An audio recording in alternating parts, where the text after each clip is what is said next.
days I've heard, sitting quietly there, that a lot of research is happening.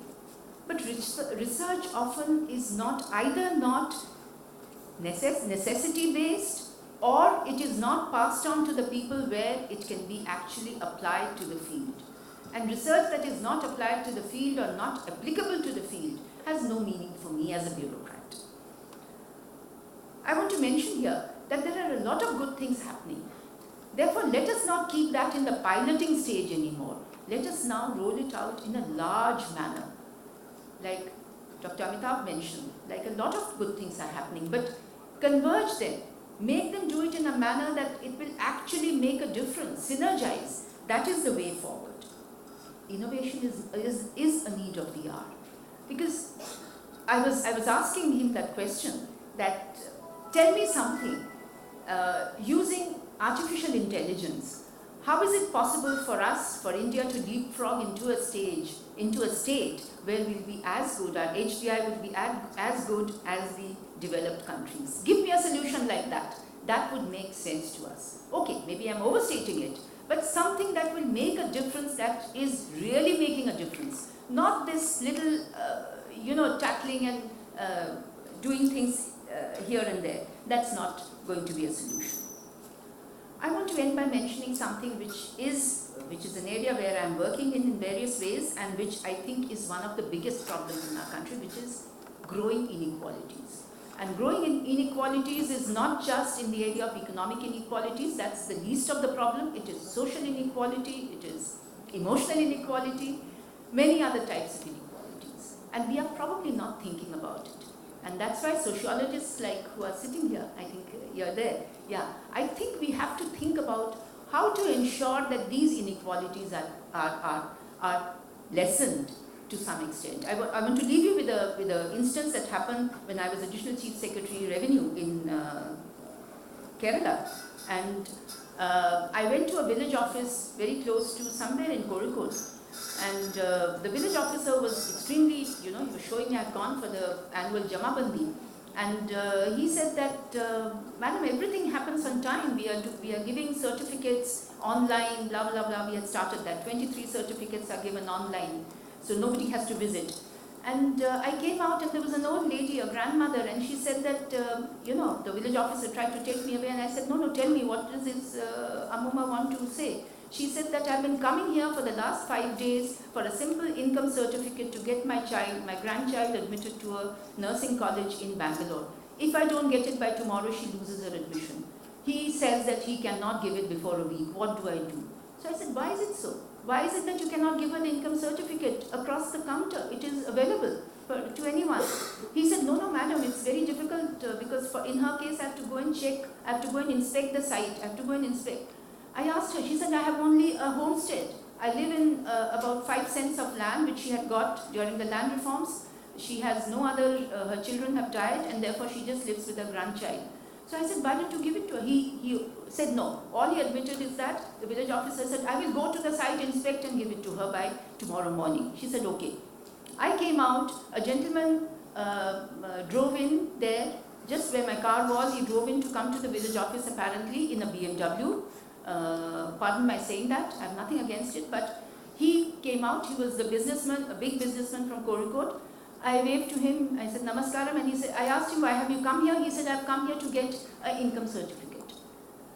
I said, fine, you go and give it to the village officer. Believe me, I was standing out for just half an hour, talking to the farmers, waiting near the gate, near the entrance to the village office. Within half an hour, that man was out, waving to me, and I said, have you given your application? He said, yes, I got it. It's here. He waved to me. I came back and asked the village officer, how is it that you gave it to him and not to that poor grandmother? And his answer was that, madam, everyone knows this man. So even though I don't know anything about his property, but I know I don't have to go and inspect because everyone knows he has a business somewhere, he has 10 acres of land somewhere, so I gave it to him. See, that is the social inequality I am talking about. In Missouri, we don't teach our bureaucrats, our new entrants, our probationers how to tackle this. And if they don't tackle it, nobody else will. And the inequalities will only keep rising. Do any of you do any research on this? I'm sure you don't. And that's the thought I want to leave you with. Thank you. You have brought us right back on schedule.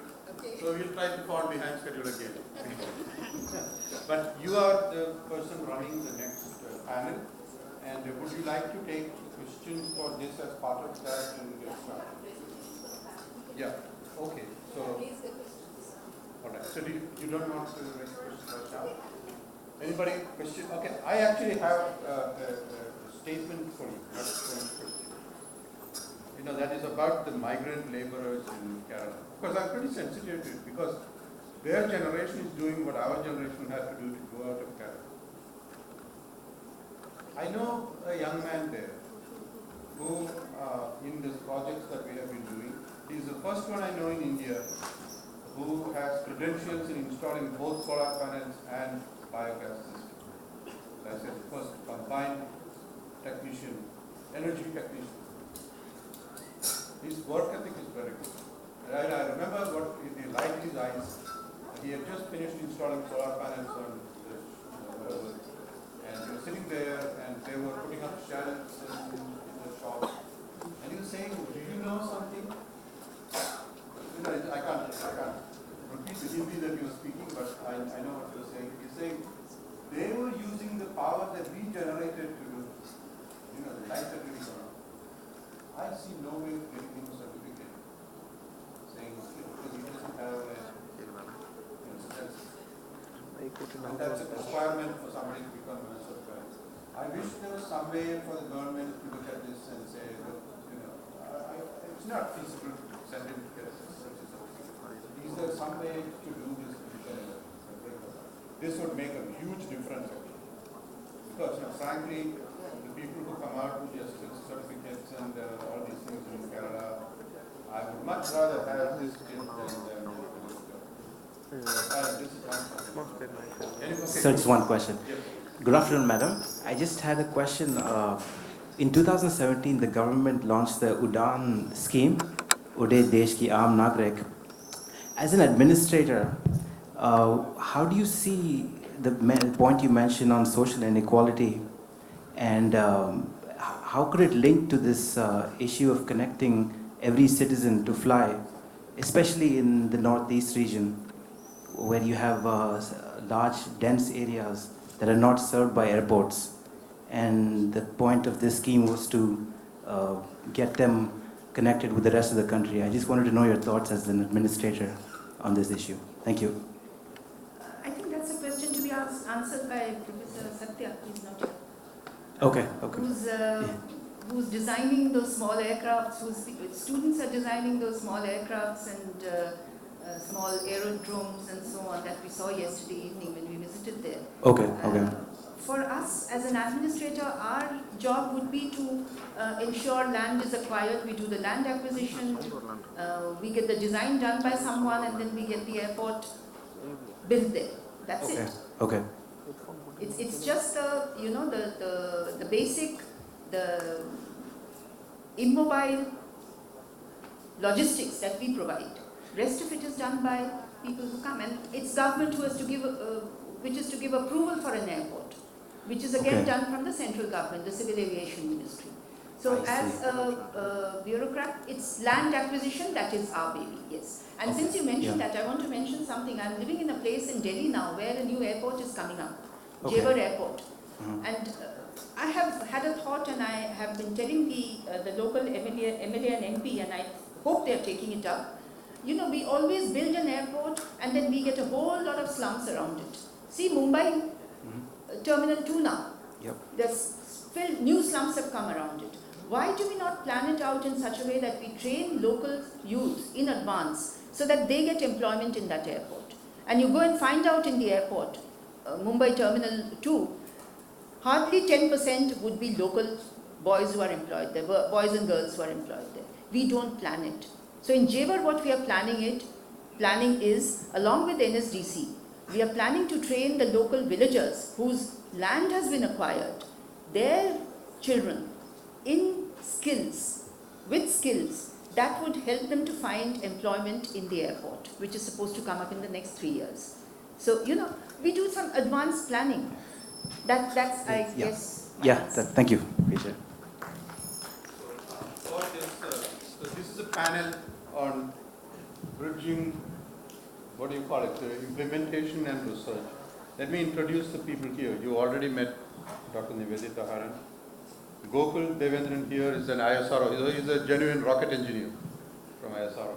But he's also interested very much in social projects. He works with Professor Junjunwala, and he has worked with Professor Junjunwala. We have a gentleman here who has very special credentials. This is Ilangovan Ramasamy. He is a panchayat president.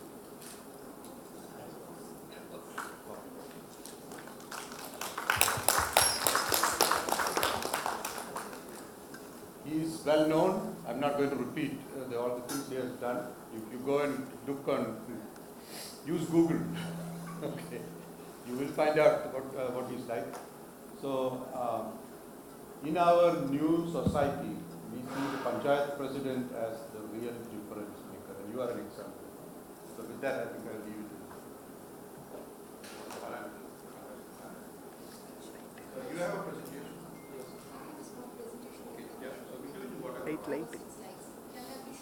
Bridging the gaps.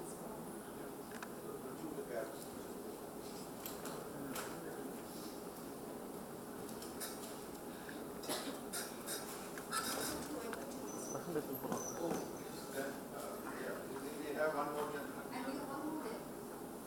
Ah, yes, okay, I forgot.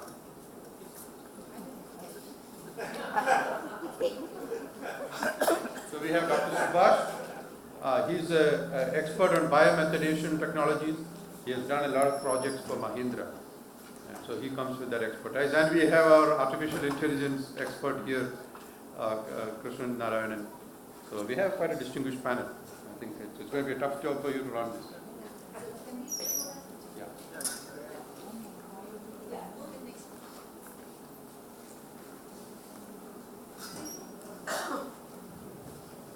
We have a lot of gaps. We talk about these gaps between academics and which one?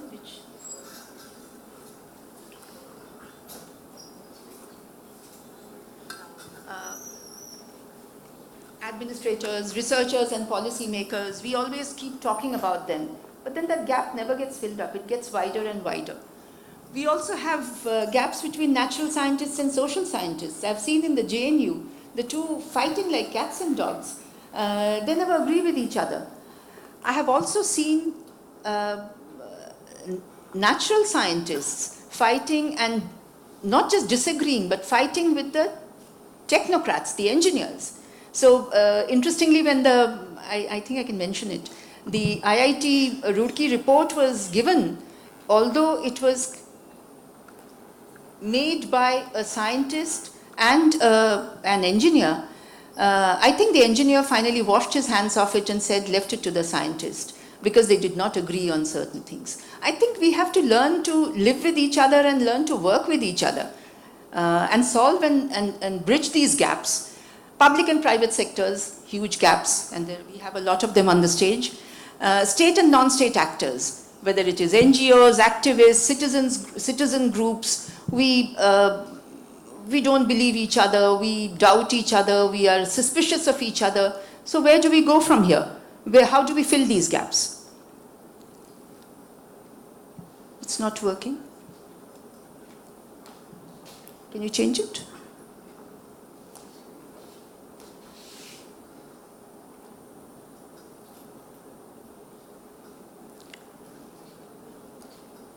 So why bridge the gaps? Let them be. I'm sure it's there everywhere. Sometimes I've worked in the UN for about 5 years plus, and I find that the gaps are there in other places, but they are not so, they're not so evident. They are not so disruptive of the work. And that is why we need to bridge these gaps. Input from the policymakers on research subjects. I have been saying that for the last few months now in JNU. You know, when research is being done, I often find that, and I mentioned it when I spoke earlier, that sometimes the research subject is either very repetitive or it doesn't have any connection to anything that is practical. Of course, you can do a lot of theoretical research in mathematics, in other areas. I'm not concerned about that. I'm talking about areas that are supposed to have a physical impact, a field impact, as we call it, which is not there. I think I've changed it now.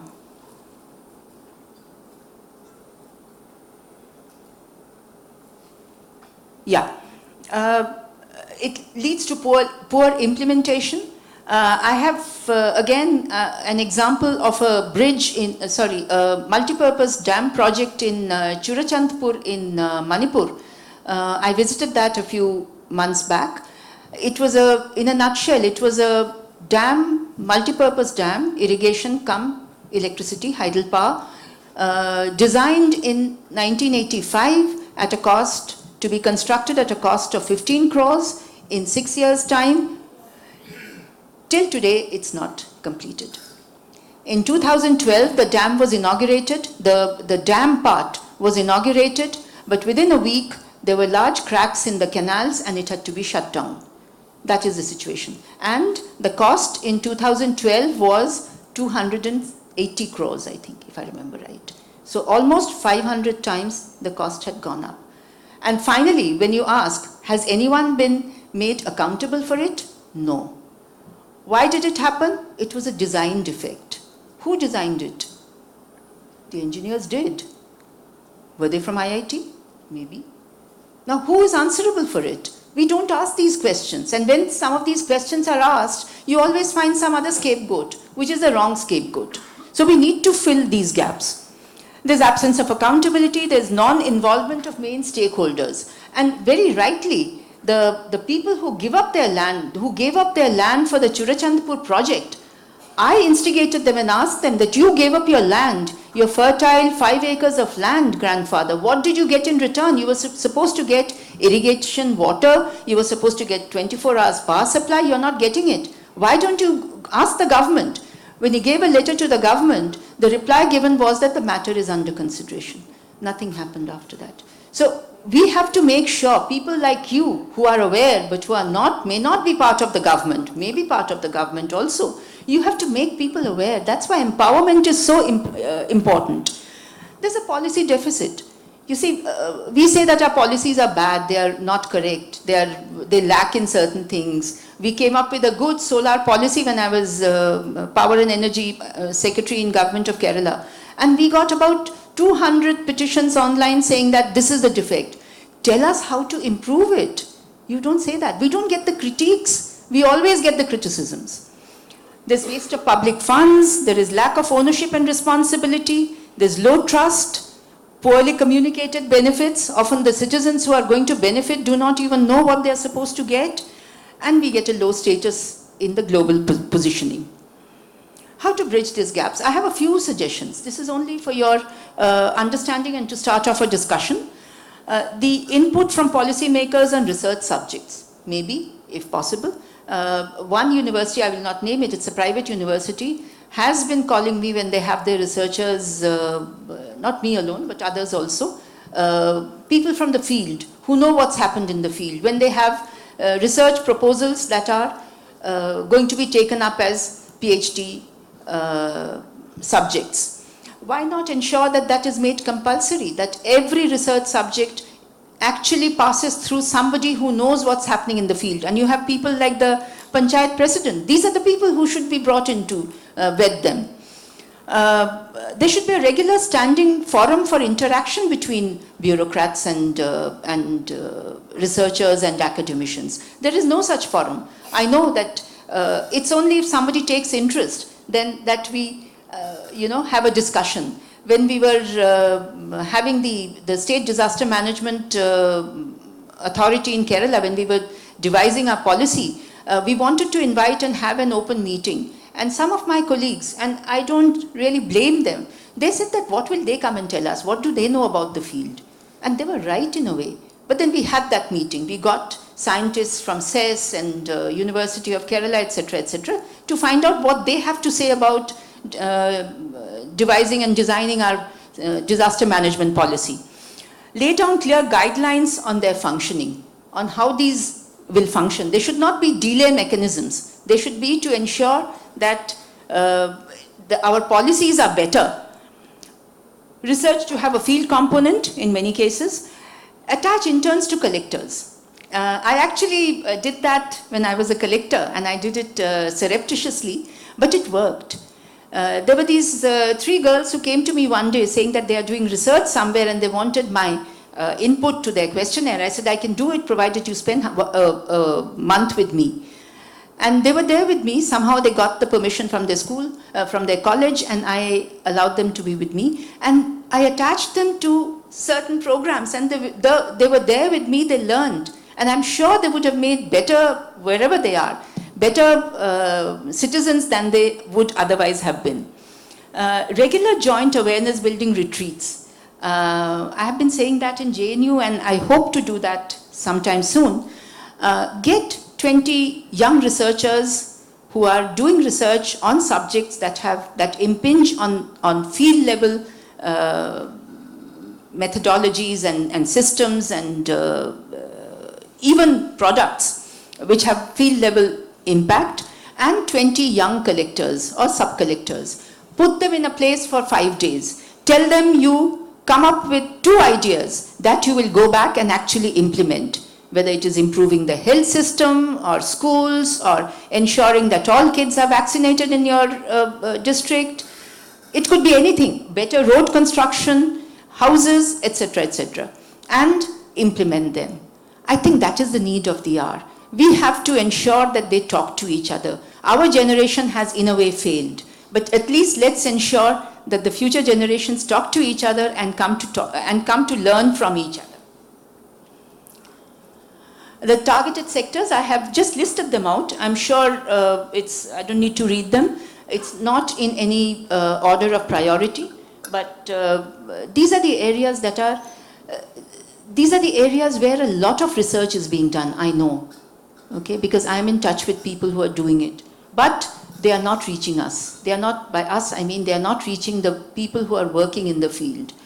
A simple example, houses that are disaster resilient. The technology is available in India. I don't know, you guys may be civil engineers, forgive me if I'm wrong in that, but the technology was available in IIT Roorkee even 20 years back, okay? And we actually constructed some houses not some houses, about 2,000 houses post-tsunami 2004 that were built with that technology. So I gave a proposal that every public office henceforth should be constructed using the disaster resilient technology, which is available. The only problem is that the cost goes up by 15 to 20%. But then it's safe. It can withstand an earthquake of 8. And what more do we want? We want to save lives. Isn't that what we aim for? That's what my aim is. But to do that, you need to amend the building bylaws. And the building bylaws are being amended in Kerala for the last 5 years. So you see, you need to push. Why aren't the civil engineers working to ensure that at least the public buildings are disaster resilient? No. We know what happened in Haridwar when the floods came. Most of the houses that were destroyed were built in the floodplains in areas where there was no business to construct. But then they were constructed. So these are some of the areas. I have just listed them out. Education is coming in the second list, sir, but then it doesn't mean that it's not as important. That's it. These are some of the areas. Now with this, I think I will start with the panchayat president, sir. You have done a lot of good things, and I think you are my role model. So therefore, you have to tell us how is it that we can make sure that what you have done, and how can that be replicated in other panchayats. Yeah. So, good afternoon. Actually, I was supposed to come yesterday, and there was a slot for me. Originally it was not organized, so already my programs were lined up, so I tried to come yesterday, but somehow it was not possible. Morning onwards, I've been listening, and I'm also attending. I'm basically a scientist. I'm a chemical engineer, and 10 years I was a hardcore scientist in high energy batteries for submarines and warplanes. And I quit the job. I went back to my village, contested in the panchayat elections, became the sarpanch. 1996 to 2006, I transformed this. It was one of the very worst black spot village in the state, with lot of issues. It may be liquor, social issues, economic issues, infrastructure, and all these things. In this 10 years, this village became a role model for the whole world or the country. And again, the point to be understood or caught up is educated person from a village reached a status something. Again, the question is that the education, the villagers, the people, my father, my parents, and all the whole community is enjoying. Oh, my fellow is becoming an engineer. You are becoming an engineer. You are becoming a scientist, not to work for your village. Then how the village will grow? You are grown and you are energized, you are you are skilled or skillful or whatever. With that energy, with that experience, with that knowledge, what is going to come back to the community? That's an unfortunate system. The system itself is wrong in such a way.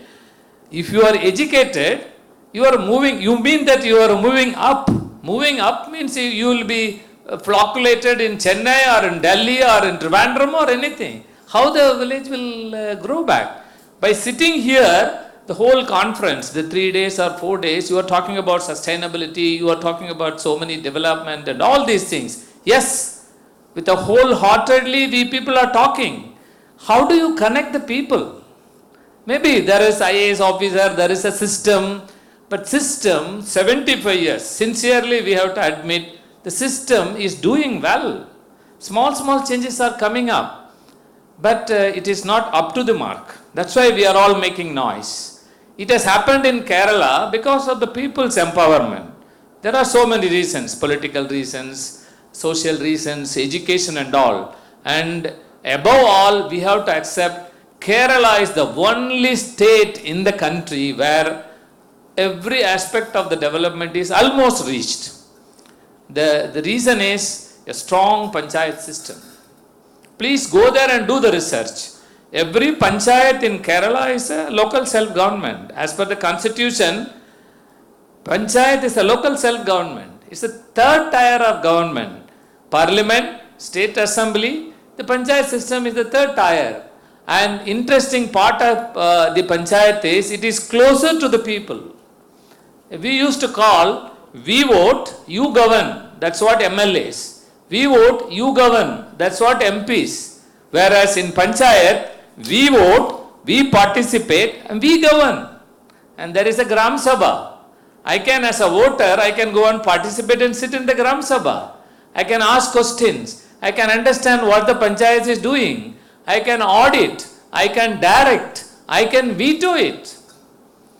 That's the real meaning of democracy.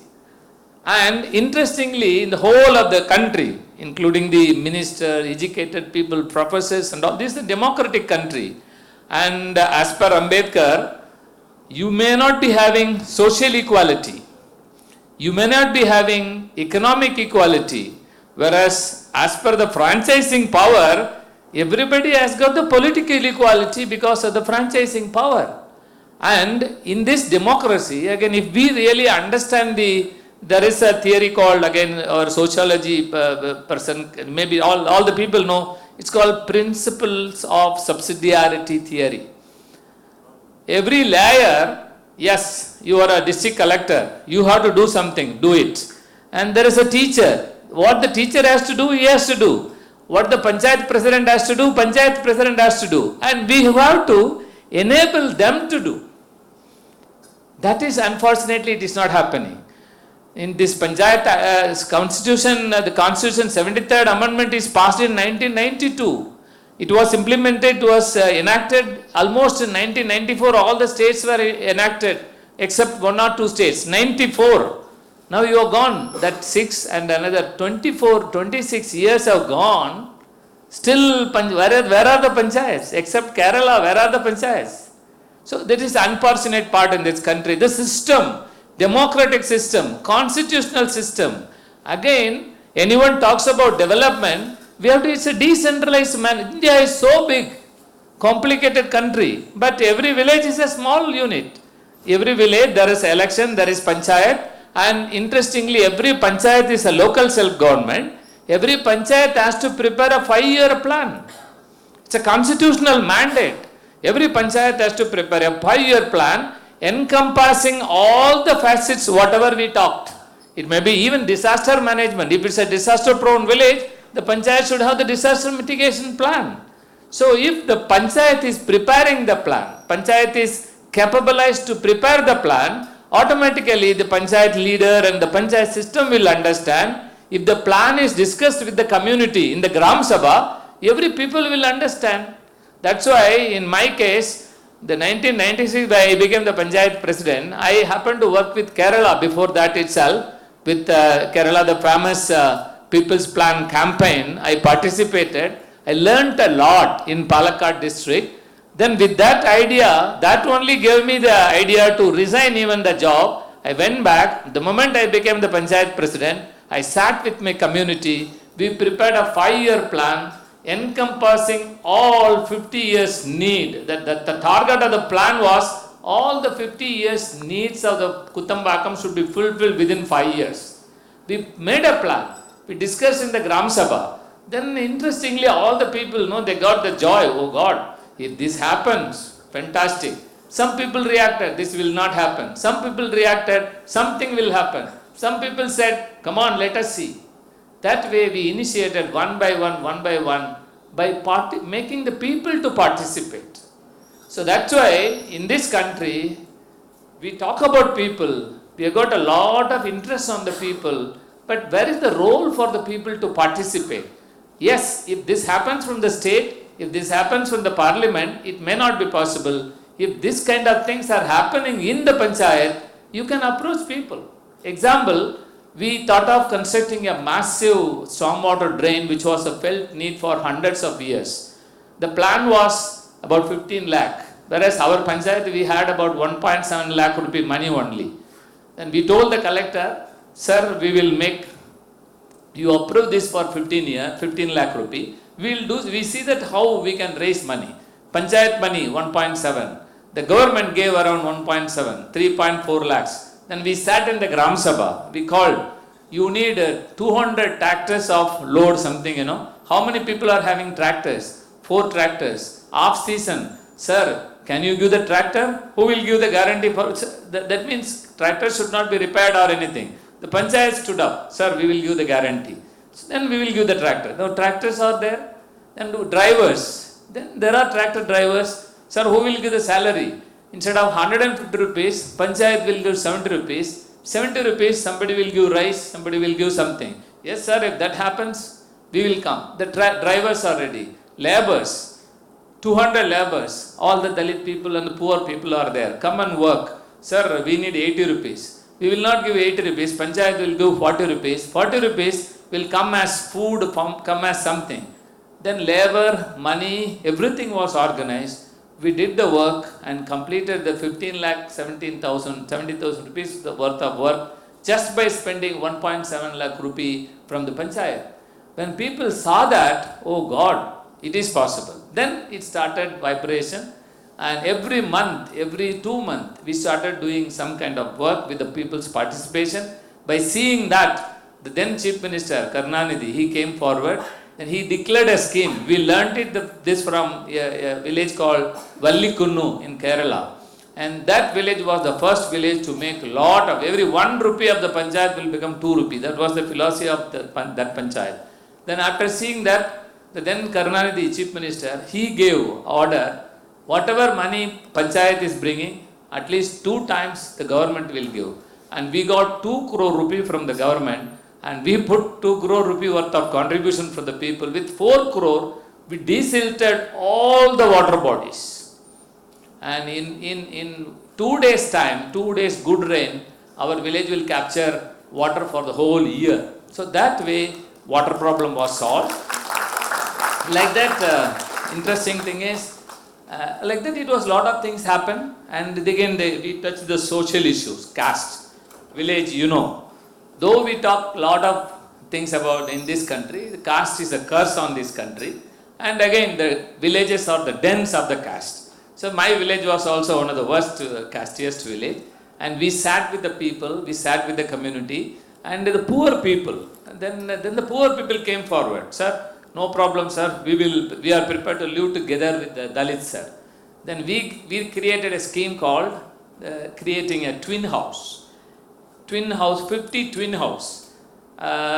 If you are constructing a new colony, say one seat for Dalits, one seat for Yadavs, one seat for Madalyars or whatever, then also the polarization will be there. They will not jointly live together because the street will be isolated. And we thought of giving even individual plots. Then the plot also somebody will put a compound wall, then he will not see the Dalit or he will not see something. We thought of every house should be a twin house, a common wall will be there. One side a Dalit, other side a Brahmin. One side a Dalit, other side a Naidu. Then the people came forward, yes sir, we will do. And when we went and we talked to the Karunanidhi, the then chief minister, he was so happy and he gave 2 crore rupee. We constructed 50 twin houses. It was the first time in the history of the country where 50 non-Harijan upper caste people started living with 50 Dalit families. The Karunanidhi adopted that as a Samatvapuram. From this village, he constructed another 257 Samatvapurams in Tamil Nadu. So what I am telling is, here what I want to tell is, if the panchayats are empowered, that means it may be leader. Every panchayat leader you can't expect you could be a scientist. But we have to empower them in such a way. Yes, the Prime Minister is not a scientist or the Chief Minister is not a scientist. But he understands when the capacity comes, he becomes a Chief Minister, he is eligible for something. Like that, every panchayat, the panchayat president, the ward members, the committees are there, they are the government. We have to equip them. It may be science, it may be IIT, it may be rocket. That has to go, and we have to sit with them to people to make them to understand. If they understand, if there is relevancy, they will take it out. Or if there is no relevancy, they may say this is not suitable for us. So this kind of purely vetting this, sitting with the people, with the people's campaign, people's plan, one by one we can do. That's what almost very nice way, steadily it's happening in Kerala. It has almost reached a level. And in our village, Tamil Nadu, my village may be a model. Interestingly, because I got a scientist background, a hardcore research background, all components, anything you say, solar, people are talking about solar. You come there and sit with Kudambakam laboratories, there is a laboratory there. And you can see the latest viable, practicable solution, a solar solution will be there. We are making our own LED lights. And you may not be knowing, our lights are the first repairable LED lights. Our people are making repairable LED bulbs. Our women are making. And again, your fan, ordinary fan, it's again a 60 watt, 65 watt normal fan, even if it's a 5-star rating. We are making our own BLDC fans, 26 watts, with a powerful delivery of the power. So every home, average, if they are consuming 600 watts, with our gadgets of BLDC fans and the lights, our homes are consuming hardly 200 watts. We are straight away saving 66% power for fans and lights. And again, most of the things are produced in the village itself. So that's why in this way, I am gearing up this village and some other villages in my network as models for self-sufficiency and self-reliancy. Dear friends, a lot of young people are there, scientists, and this is IIT, senior bureaucrats, and all the people. We have to build self-reliant communities. The self-reliant community of one village, a federation of self-reliant communities of the block, and self-reliant states, self-reliant India. What is wrong? As much possible. It may not be possible 100% self-reliancy. As much possible. For that, a state cannot give a declaration, a country cannot give a declaration, whereas a panchayat can give a declaration, because There is soil, there is cow, there is water, there is wind, there is solar. With all these things, you can make everything available in your own community. So, promoting self-reliant community is the model we are aggressively building. For that, of course, we are very closely working with all the institutions, IITs, all the things. And my village, even many times IIT top people, IIT professors, IIT students, or lot of institutions also will come, used to come there and see. By seeing that, it's called, my village is a model for demystifying the technology. It's not against the technology, it's demystification of technology. In the name of technology, you create fear. The people will not understand this. Whereas here, it is demystified. Oh, this is, okay, God, good sir, come on sir, we will do sir. That kind of things are happening. Of course, a lot of things are available in the Google. I am trying to, with this, when this is possible in Kuttambakam, why not in other villages? That's what we are trying. We are running a program called Panchayat Academy. The Panchayat Academy is not a college. It's a platform of good Panchayat leaders sharing the good practices among the good Panchayat leaders. So now in our network, about 900 Panchayats are in our network, and we are trying to create more and more self-reliant, self-sufficient Panchayat leaders, Panchayats, and we are targeting around 2000 Panchayats by 2025 in Tamil Nadu. When this is happening in Tamil Nadu, parallelly when we try across the country, at least we will see 20,000 self-reliant panchayats across India. Out of 275,000 panchayats, 10% of the panchayats, they come up, they will show way out for all, even mega problems of this country. So because it's a bottom-up approach. So this is what happening with us. Thank you. I will share.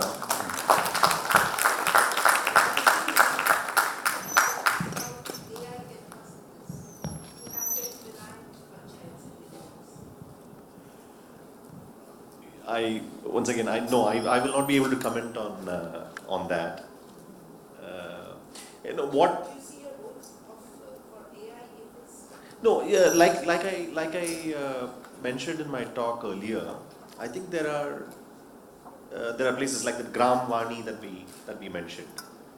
How do you create where maybe smartphones are not available, but yet you want a social community, leverage technology. That's an example.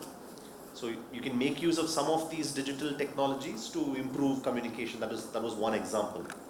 I think such things like that can be helpful. If Ms. Nivedita, if I may comment, can I focus on the supply side of AI? I mean, I think what he talked about was on the sort of the demand side of things in terms of implementation and so on. But I wanted to maybe just touch upon 2 or 3 things from a supply side from artificial intelligence. Demand side we will then see. I'm just assuming that if the supply is good, there will be enough demand people to consume this thing. But here, we did recently we did a study of AI research in India. What is happening in AI research? We did a landscape study, and we spoke to more than 25-30 top researchers in India in artificial intelligence. And there was one very interesting data that we discovered. So we analyzed what is called a Schemago database. It's a publicly available database, and we looked at the last 5 years, how many papers India has produced in artificial intelligence compared to other countries. And any guesses which rank India is in the world for AI in the last 5 years?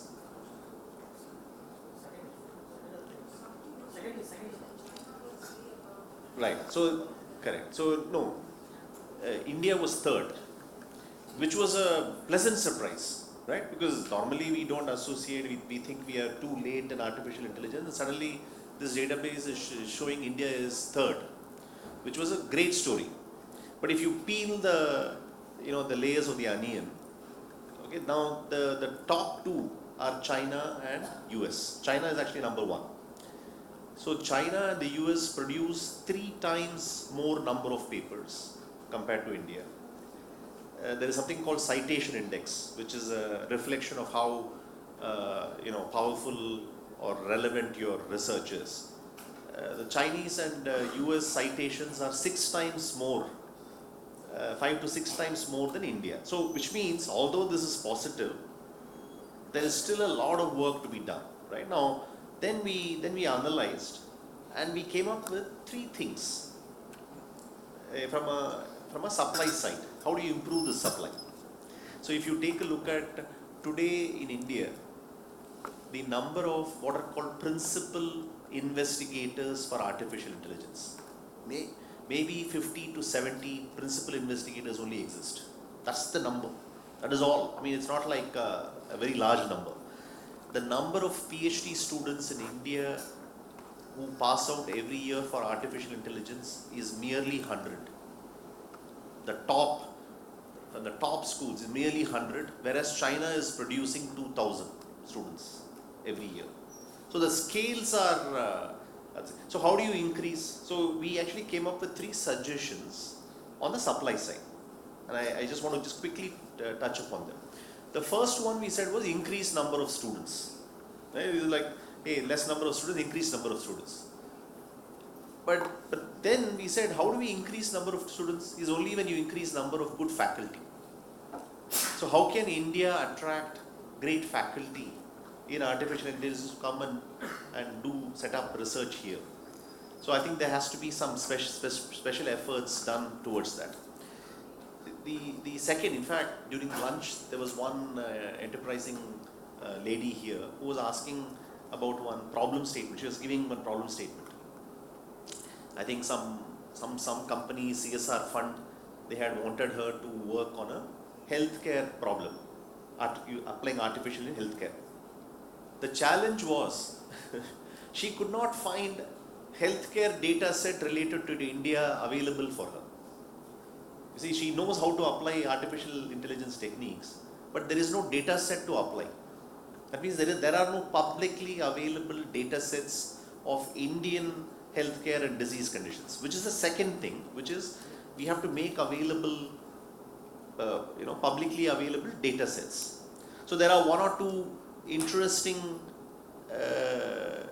cases, like IIIT Hyderabad has produced now a data set of Indian road conditions. So you would have heard about autonomous vehicles, etc. Right? Now all those algorithms don't work in India because that algorithm doesn't understand the concept of a pothole. The American algorithm has never seen, I mean, some places of course they see, but generally they don't see a pothole. So suddenly the machine, when it looks at a pothole, it doesn't know what to make out of it. So the Indian condition, you have to develop data sets like this. I gave the example of healthcare data. So I think there has to be a lot of emphasis on this. And the last point which I want to make on this. So for example, Nanda Gopan, right? I was talking to him. The third aspect is of infrastructure. Third aspect is of infrastructure required to store this data for AI research. Now, the top Indian schools, okay, there's something called, forget the technical phrases, but there's something called a GPU cluster which is required to process this huge amounts of data. The top schools in India, including the IITs and IIITs, have a maximum of 100 GPU clusters for AI.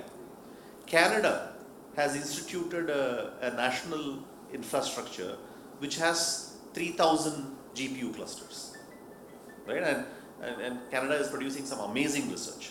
So I think there has to be, and the point I mentioned Nanda Gopan was, he is trying to do some flood prediction. And he said, he's, if he takes 100 meters resolution of satellite data, he can store that data. But satellite data is able to give him one square meter resolution. But he is not able to use that data because he doesn't have infrastructure to store it. So I'm saying that I think some of these dimensions, from a supply side we may need to do. And then you will start producing hopefully good AI research, good researchers are available. Then they can go and work with the panchayats and healthcare systems, let's say justice system. There are so many. I mean, the number of application areas is many, but I think there has to be some thought given on the supply side. So let me stop there.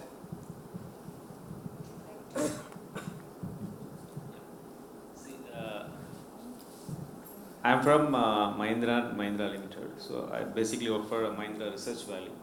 So I just want to connect the projects what we are doing with as this village level or the town level or maybe in the state level projects.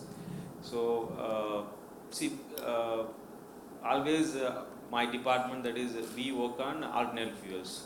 So that means we'll be always different from others. That is what we normally see.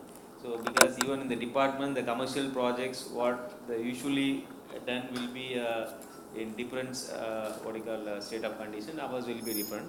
But we have shown on projects here, mainly for example in Mahindra World City, you may be seen it's around 30-40 kilometers from here, where around 1 lakh employees are working in our city. It's around a 2,000 acre campus. So we want to make that as a model city, you can say. So where the energy requirement for the, for example, the street lights or the public transportation inside the city, because more than 10 villages are inside. So then how do you make it?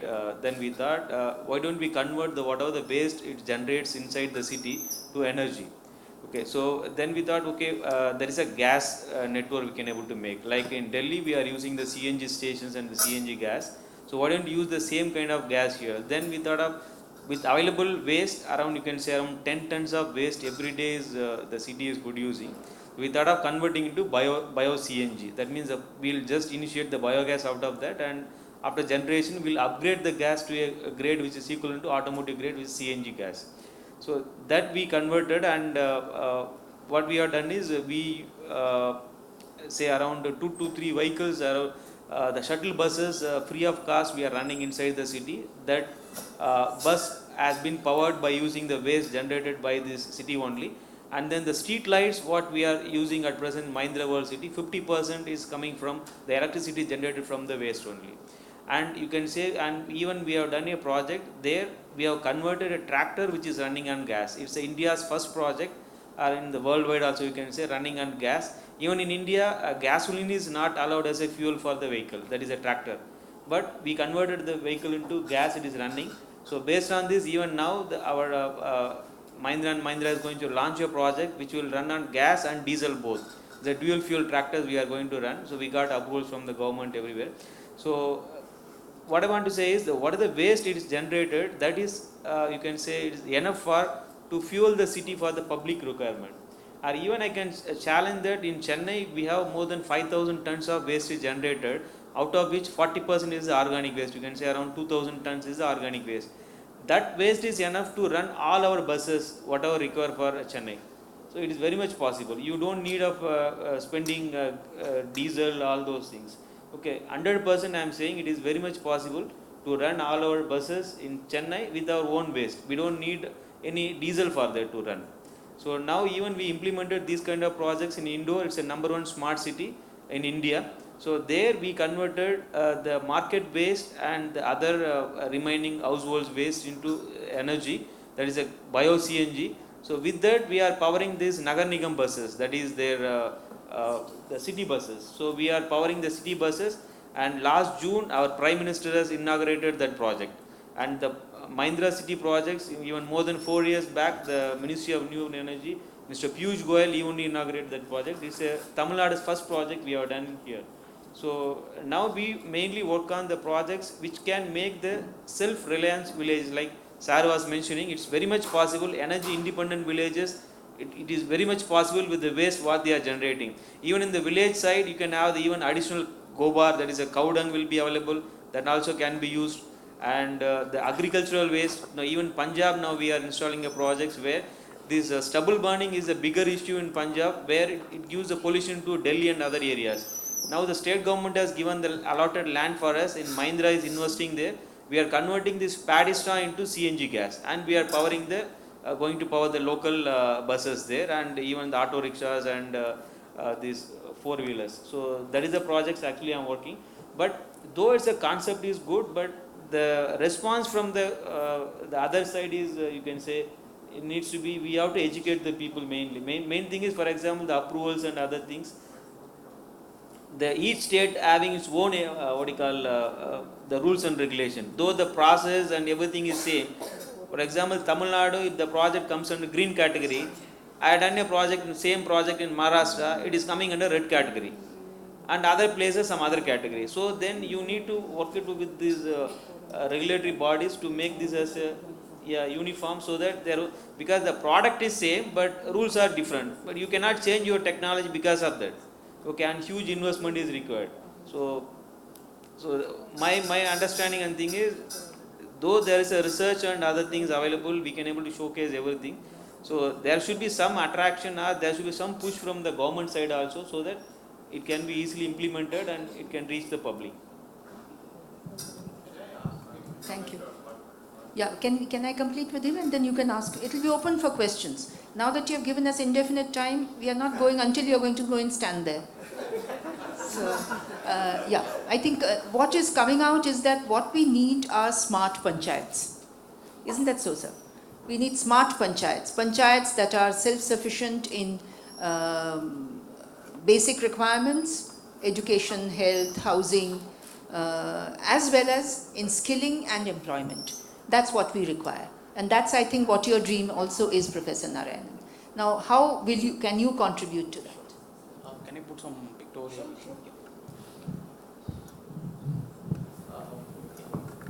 Okay, I'm not, I'm a scientist. They said me scientist, but I'm not much courageous like Ilongo sir to resign my job. So 5 years before, I used to be working in Sririkota. For 5 days we worked there.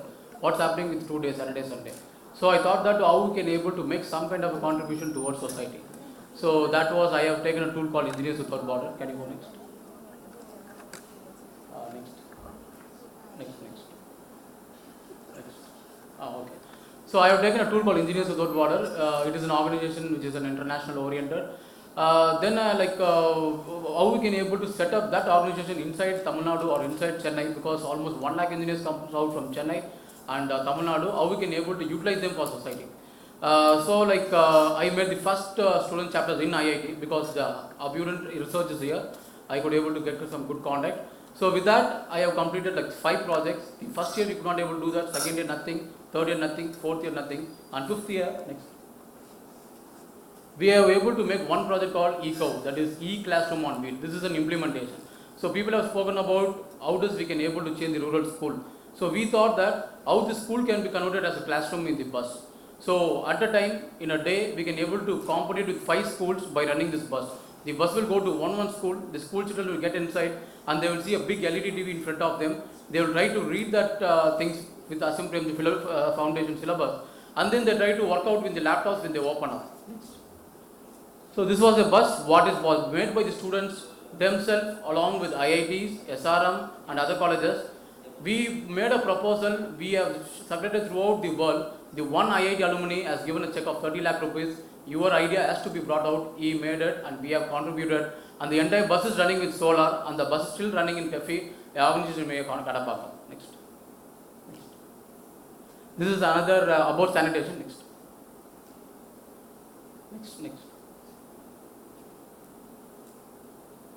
Again, sanitation, we all talk about that. That was introduction which I was shown about that. So India openification is too heavy. How we can able to sort out? Same, the students from IIT and again with the support of a mentor Ilongo Rangaswamy, we had a contribution like thinking about dignified toilet.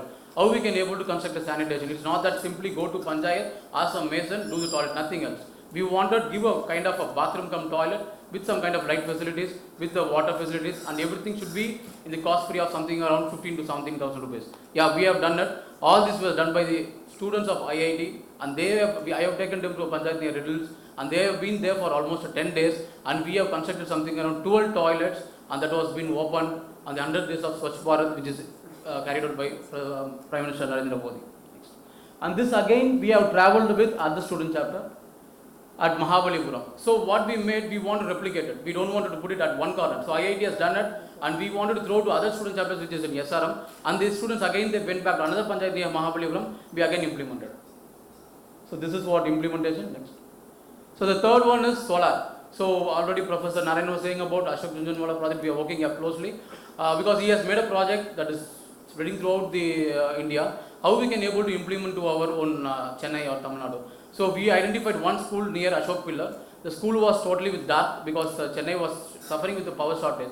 So again the students, we all went there and we have done an audit. We required something around 5 to 6 kilowatts of energy which cost something around 30 lakh rupees. So we thought, where is the technology? So again IIT is having a technology. We have approached the Ashok Junjunwala. He said readily you want to give, and we have able to implement it at school of Ashok Pillar near that. Next. And one big thing is that we have only implemented for one block of something around 32 classroom, and our entire IIT has taken, the entire school was made into solar. You imagine almost 150 classrooms was converted as solar. Anybody want to visit, you can go and see backside of Ashok Pillar, 3,500 girls children are studying, the entire school is made as a solar, that is made by the students group. This is again on water, so we are talking more about water, how we are going to do that. Chennai is not simply like having a water problem in one place. One place we have a high TDS, one place we have a high sulfate content, other place we have a high hardness. So we made some different groups of students. We said you go to one place, try to analyze the water and see that how we can able to give a solutions to according to the problem where we have. Next. So this is again the IIT students came forward. We went to a panchayat near Kalpakam and we have collected this sample. We brought it to IIT. We have analyzed it. Next. And we have given a solution that was developed by Professor Pradeep, who is like in a chemistry department. His technology was implemented and it was almost complete, like almost we can operate with a remote condition. Sitting here, we can monitor the parameter of water and we can able to know how much liter has been consumed per public and are they good with that water conditions. If anything else, we can able to retrieve that. Next. This is again on housing. Next. So this housing, after the Chennai flood, we wanted to build some kind of low cost housing. We made the students of Velaman Engineering College to build that house. Till now, every week the students goes to the panchayat. They are building by their own hand. There is no mason, there is no helper. They are building their houses by their own. We want to construct 250 square feet of house. The cost of 2 lakh rupees. Almost something around 7 feet. Wall is over. Maybe before Engineers Day of September 15th, we want to inaugurate. So these are the implementation what the students can do. So that is what I have shown in the platform of Engineers Without Border. Definitely, I think, as I was talking 2 days before, I think 80 lakhs engineers are coming out from our nation. Definitely, every student start thinking about my projects or I will contribute something to the society. Definitely, we have done it. I think it can be implemented. Thank you.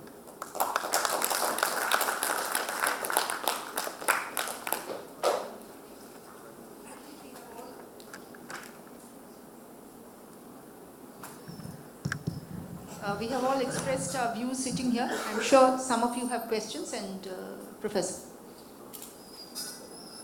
I wanted to hear his comments on something that I have heard expressed quite a lot, that when many projects are started, there is a very enthusiastic IAS officer collector who is part of it.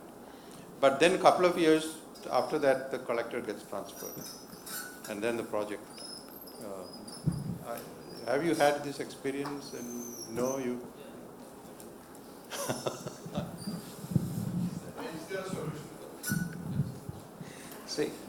See, for this, it should not be a person driven, it should be a process driven. Okay, there should be a rules and regulation or the process should be made, and if somebody goes also, it has to be followed. So if there is no written white and black is available, 100% it will happen. So for example, we have done a project in and it's under progress also in Tirupati Corporation in Andhra Pradesh.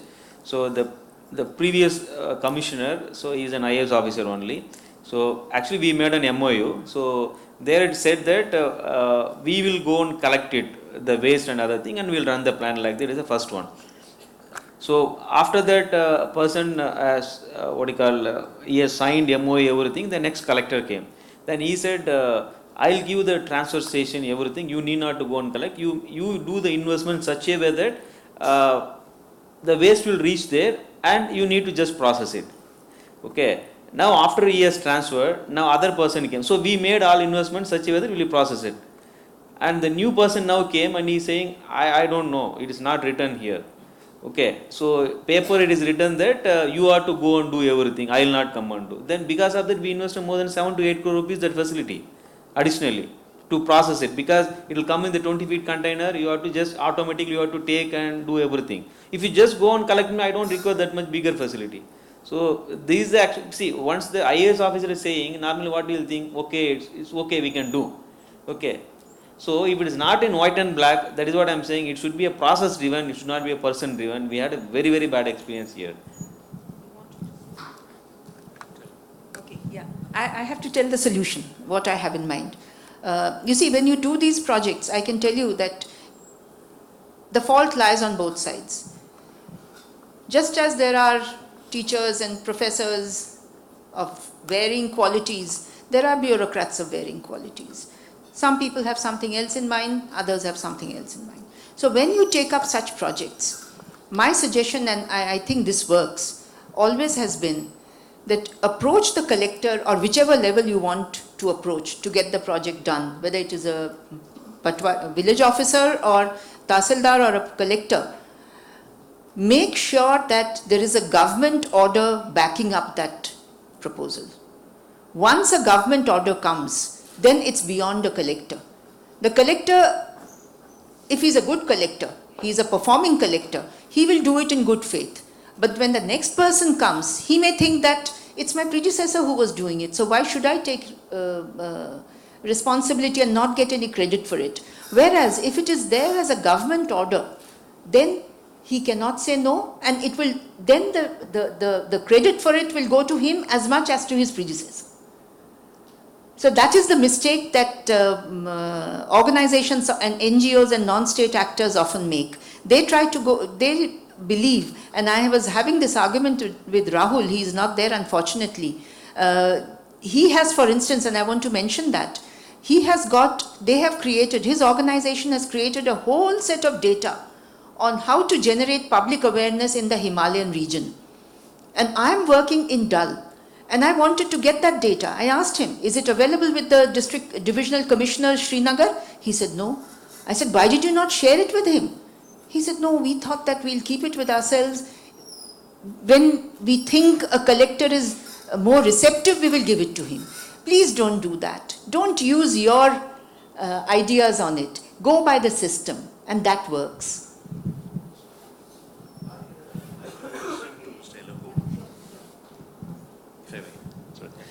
So, when you have these discussions in your panchayat, is there any thinking today about digital technologies, things like digital technologies or artificial intelligence? How can I bring it into my, like, you are also hearing about it, you have been a scientist, you have heard about it, but how to translate into the panchayat level? Is there a discussion? Is there any way that you in your group you have some mechanism to ask questions, or maybe even invite some people to come and show some demonstrations to you? Is there some thinking like that? Yeah, my panchayat is a grown, because it's led by a scientist that's there. In my panchayat, the team are there, the educated people are there, then the lot of volunteers from IITs and some other people always working. In fact, the 17th Taiwan National University, Technology University, the head of the topmost department with 7 or 8 PhD students, they are going to camp with me for one month to understand the local economy, how the value addition change. So my panchayat, this kind of thing is already created. But what it's a good answer for you and ma'am and even all the people. Slowly, even the collector and all, I can say that they can be the guides and they can be the supporters and backing people. But it should be led by the people. Why not a small dam, or why not a AI research? Let it evolve from the panchayat. The panchayat should be, in a way that should write a proposal, and the proposal, it should see that is it possible to do by itself, or It should approach the collector, it should approach the international university or whatever. That level has to come. Because all youngsters and we are all sitting in IIT and collaborating with a lot of creamy people, after 70 years again, you are touching whether people can understand, and that level is very slow. So that's why there is a huge demand. Even in Tamil Nadu, I can easily network at least 200 outstanding panchayat villages. They are, anything you say, they will come and they will understand, they will sit with you and they will demonstrate. That's why the need of the hour is demonstrating role model panchayats. Then when this is happening in one village, automatically Patya, they see this is happening there in our village, and that kind of things are very much possible. The things are very much there. There's a demand. Any other questions? It's now free for questions, right?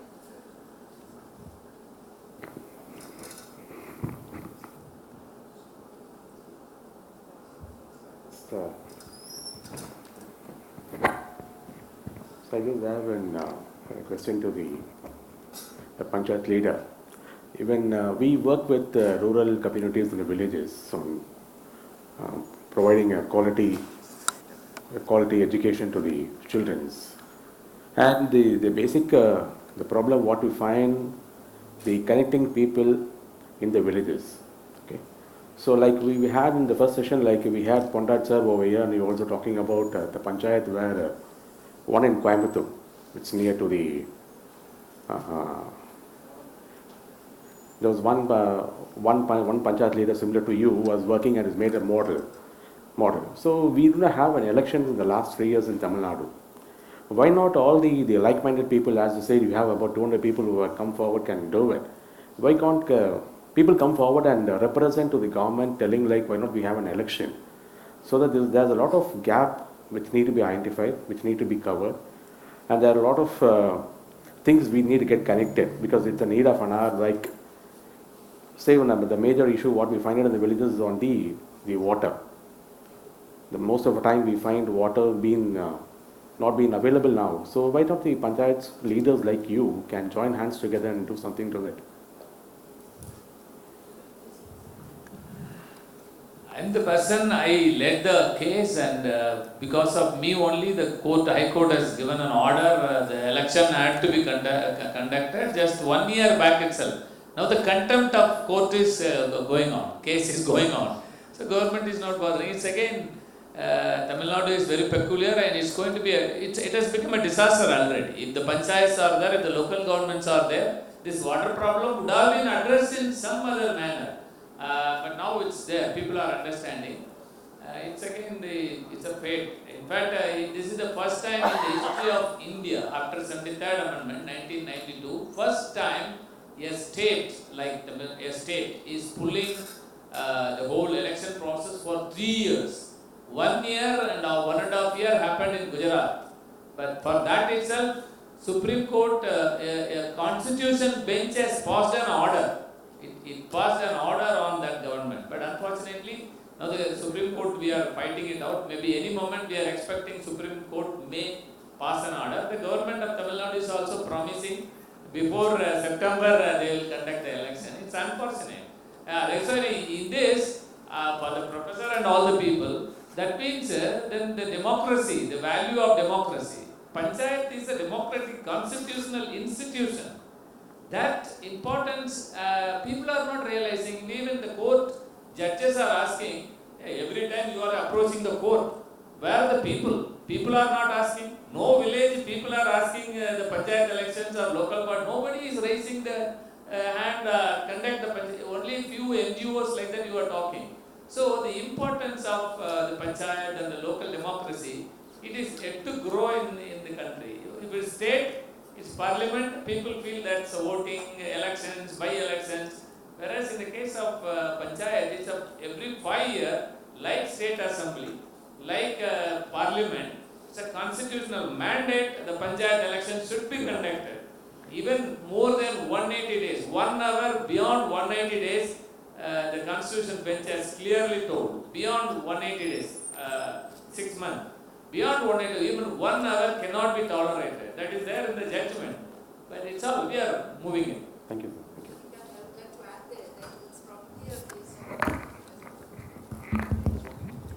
It is probably also because it's a difference between Kerala and Tamil Nadu.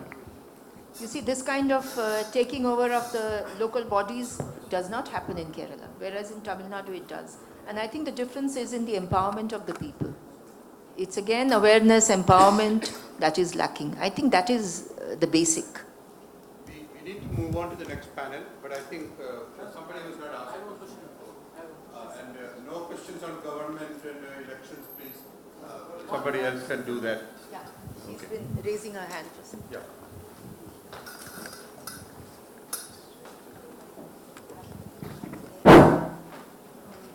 My question is to Nivedita ma'am. So, as you were speaking about that, a number of people working in the IAS sector, like they are a little motivated by power and money. So, I wanted to ask, I don't know how right I am, shouldn't the selection of these students working as IAS be driven more by the passion and their passion to work for the society and do more for the society rather than some amount of students who are intellectually strong or able to crack exams by writing answers beautifully, right? So why is it that a number of students fail to crack these exams even though they are motivated enough to be a part of it? So how can we bridge this gap where the students who are motivated but can't make it, but there are a number of students who might not be as motivated as them but are making it to it? I think the system needs change, and I think the government is thinking about it. There is something happening, and I hope it happens quickly before things are lost. And the other way is taking people, in parallel from outside, which again has started. And I think all of you are aware, at the joint secretary level, officers have been taken, and now advertisement is out at the directors level. I think 100 positions. I think that should happen. And people should apply, and people, youngsters and middle-level persons who have the desire to work in the public service should apply, and not for the wrong reasons. You want it?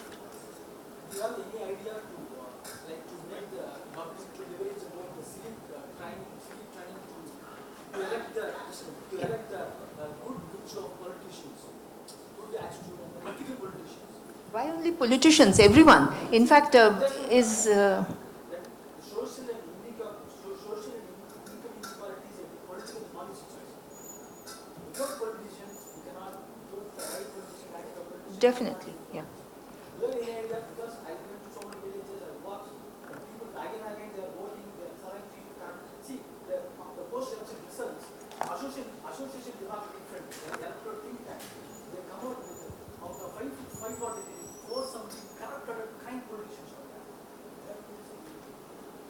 Yeah, I believe, and I don't know, Dr. Amitav, can I draw your attention for a moment?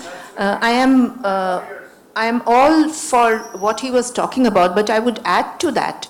What we need to add to it is making children aware of and conscious of their civic sense, which unfortunately is extremely poor in our country. And that's how I mean that the parents, teachers have failed in training the children. What do we teach our children? They need to study well. Why? They need to get a good job or go to a foreign university or, something big like that. We don't tell them to be good citizens. Even in schools, there used to be a subject called moral science, which is not there any longer. There is something called civics, but that is teaching them some rubbish from the constitution, which they don't even understand. So teach them the practicalities. And as far as your question is concerned about teaching politicians, if a child learns it, then when he becomes a politician, he would be aware of it. So everyone in society needs to be aware of civic sense. And I'm involved in a movement in Delhi where we are trying to do that. Hopefully we'll tie up with Mr. Amitav and do it. So answering your question, our education tries to be holistic. We are trying to develop world citizens who are conscious about their being a part of the society. So it's all encompassing. That's the trait that we try to develop. One question for about the research, sir. He wants to answer. Addressed to the president, Panchayat president, I want to know how do you carry out the developmental activity? Is it based on some data? How do you proceed for the development? Because the research data are very important. Unfortunately, it is lacking in all the Panchayat. They have to develop database relating the soil, water, and manpower and all. Unless we develop that, it would be difficult to plan and involve the public and all. How did you carry out the developmental activity? Any scientific procedure have you adopted? Yeah. In fact, if you are, it's again a demystification question. In a village level, my village is 6 kilometer and 6 kilometer, about 37 square kilometer area. In that, living area is around 1,000, 1,300 or 1,400 square kilometers. Then remaining is a field. Then villagers, in me and my father and my retired teachers and my people, already the experienced farmers, some educated people, lawyers are there. In every village, there are there. Sit with them, talk with them, make the people to understand the passion of your interest, one. Then the population data, cattle data, water level, then the slope. Everything is possible if the community, village community with a good leadership or good team of people, if they sit together, you can understand. It need not come from me. Can't you agree? 1 month the village can finish off everything? 1 month. So like that, I sat with the community, led the team, and every aspect of, even the malnutrition of the children, pregnant women, the data is there in the panchayat. 3 months, Renuga 3 months. After fourth month, then go there, whether she had gone to the PSC and checked up. And then my fellow will go there. My one of the friendly girl will go there. She can even be a volunteer. Anna, I went there, she had gone, and the report is very good. So that's why decentralized manner. Small villages. So it's possible. You can create volunteerism. You can harvest the volunteerism among the village community. Thing is, a reliable, demonstrating, a good leader, maybe 1 or 2 or 5, that has to come. Then the things will, now just I am finishing, the whole of thing, now the caste for vote, it's going on in this state. This Tamil Nadu state is leader for that. My village, we are starting a campaign, 1,670 houses are there. We are sitting with every day 30 houses. We are going with a pamphlet. Is it not same? My people also, they have taken 2,000, 3,000 like that. Now every family is realizing, Anna, shame Anna.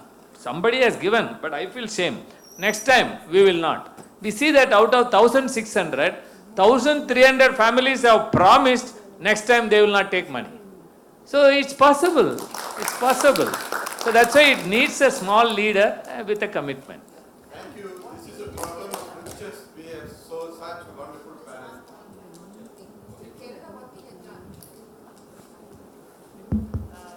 Every panchayat in the 90s, mid-90s, I think some of you who were there at that time, were you there? You were not there. I was in the district. We created a resource map for every panchayat. So every panchayat had a map which showed what resources they have: human, cattle, houses, water supply, rivulets, everything was mapped. And that is now available. And that is the source of their planning, future planning. Based on that, they decide how many houses, how many families have kacha houses, how many families don't have gas connection. You see, this is the way. We have the basic, the basic map, and then we know where to go from there. That's the way to plan. Wonderful. We have one last panel, which is the most, well, as important as anybody else, on medical care. Thanks very much.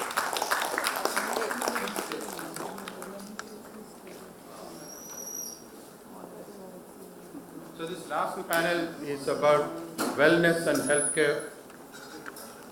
We have 2 people who are experts on Ayurveda. Please have a seat there. This is Dr. Shain Mohan Palapalli, Dr. Deepa MR. Okay, so these people are practitioners of Ayurveda today. This is modern Ayurveda.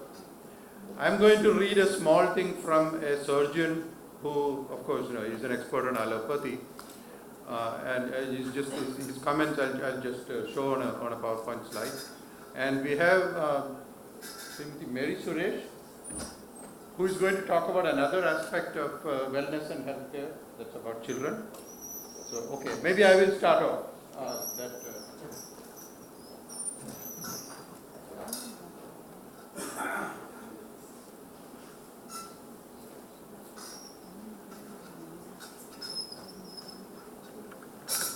So I'm innocent of this. I don't know anything about medicine except that I don't like the cold mixture that the doctor gives. But I have a friend in Bangalore who is he's actually exactly as old as I am. So that means that he has been doing this for a very long time. Oh, the slide changes. I don't know what happened to it. Oh. All right. So he says, look, this is what is called Western medicine or allopathy or whatever it is can do well, and what it cannot do well. So here he says, look, when you have a blocked artery in the heart, well, he can save that life. Hole in the muscle causing hernia, he can do that. I mean, he can fix that. So things that go seriously wrong, they can fix. This is modern medicine. Okay, so you can read that very quickly, and we all know these things. So this is where modern medicine excels. So he calls them mechanical problems or infections. Huge strides have been made. We used to have real epidemics, and so many thousands of people used to die, and those things have been really defeated. Okay. I don't know if I'm old enough to, I think smallpox was still a problem when I was a child and worried about, but that has been almost eradicated. And polio has been nearly eradicated, although there are some cases. So modern science has made huge strides, and that has to be recognized. Critical care, life-saving, yes, wonderful things can be done. So he says, look, quality of life, people who would otherwise not be able to get around, that can be done. So humans as a whole have been made much more healthy than earlier. People live longer than before. People who would have been dead otherwise can be saved. Okay, these are the things that modern medicine does very well. But there are a lot of other problems which are not considered immediately life-threatening and which modern medicine does not do well. Research money does not go into that because there is not a huge profit to be made in that. Okay. But as you can see, he says, and the words are his, not mine. He says he sees too many of his colleagues being too arrogant to believe that this is all that is needed and other things are not needed. And that is completely wrong. It's also true, so those are his comments, you can read it. Okay. So he says, modern medicine fails in many ways because it becomes too expensive, so people do not seek health care, or they cannot afford the medicines, so they don't take them, so the treatment that is intended does not work out. And if you think things are very bad in India, the access is very poor. You think, oh, things are much better in the West. They are not. The biggest fear of going bankrupt and losing all your savings is because of medical problems. The medical costs are rising much faster than inflation.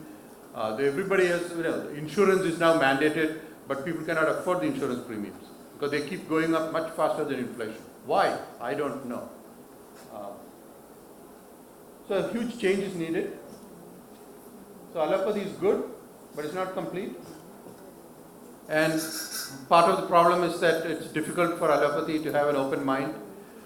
So that, depending on whom you believe, at least in the West, people believe that there are very powerful entities who will not allow positive change.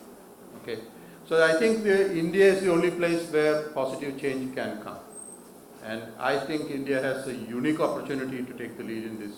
So I will now turn it over to Dr. Shain Mohan.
Good afternoon, everyone.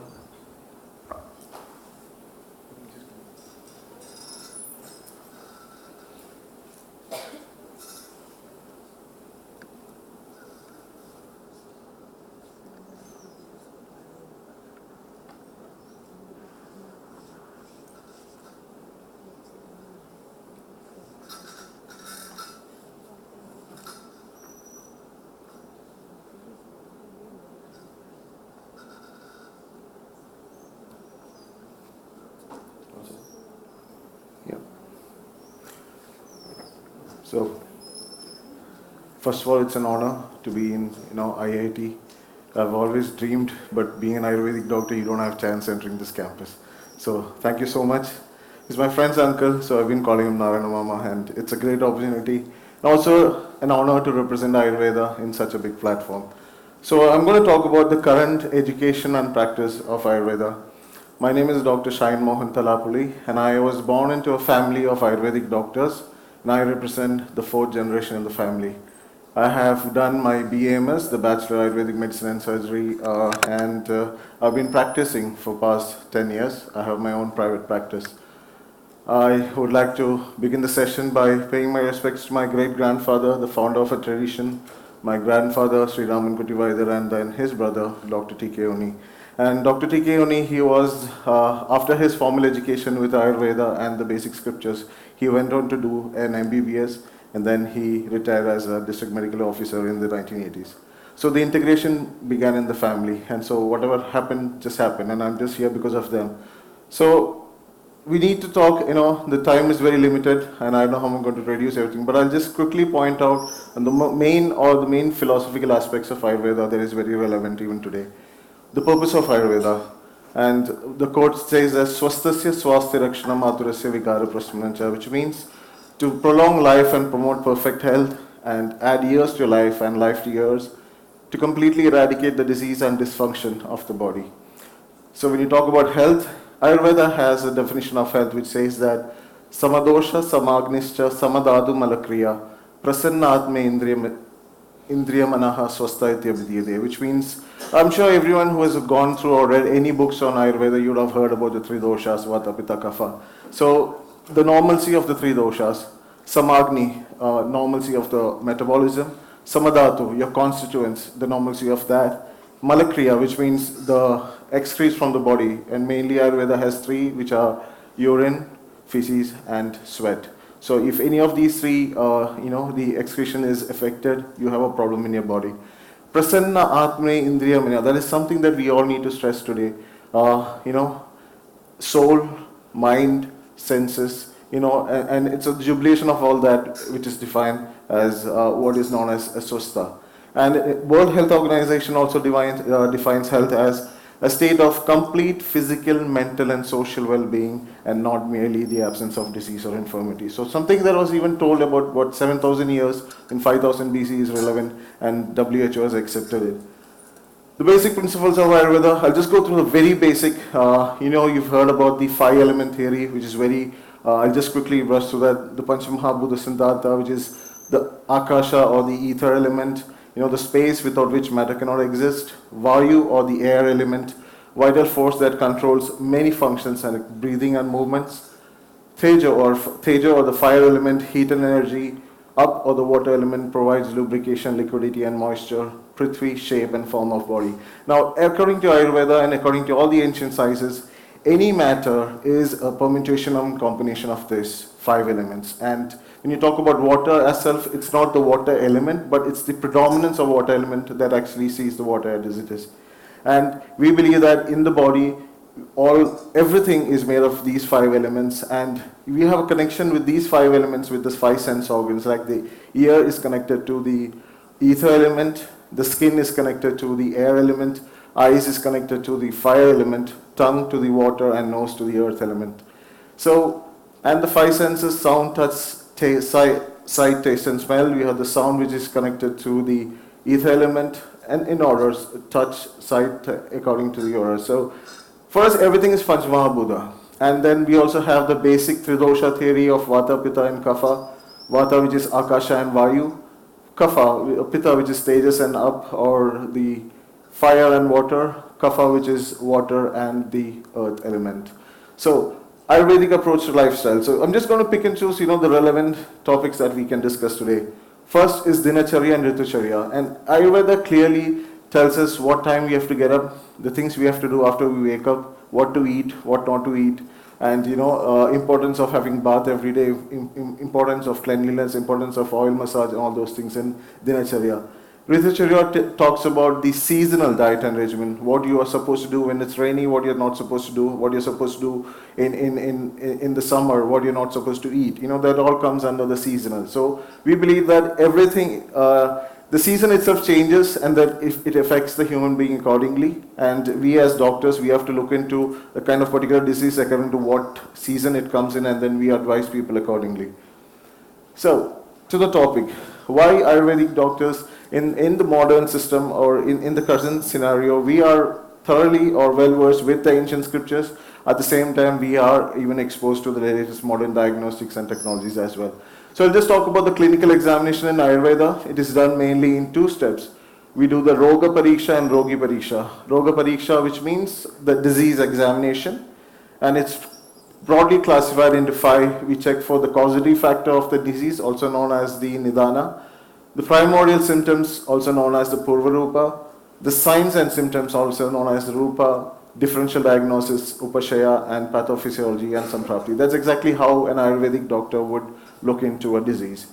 And then when we talk about the Rogi or the patient examination, we do the Trivida Pariksha, which means Darshana, Sparshana, and Prashna, which is inspection, palpation, and you have the percussion and auscultation, which all will come under the palpation, and the Prashna as interrogation, or the health taking from the patient.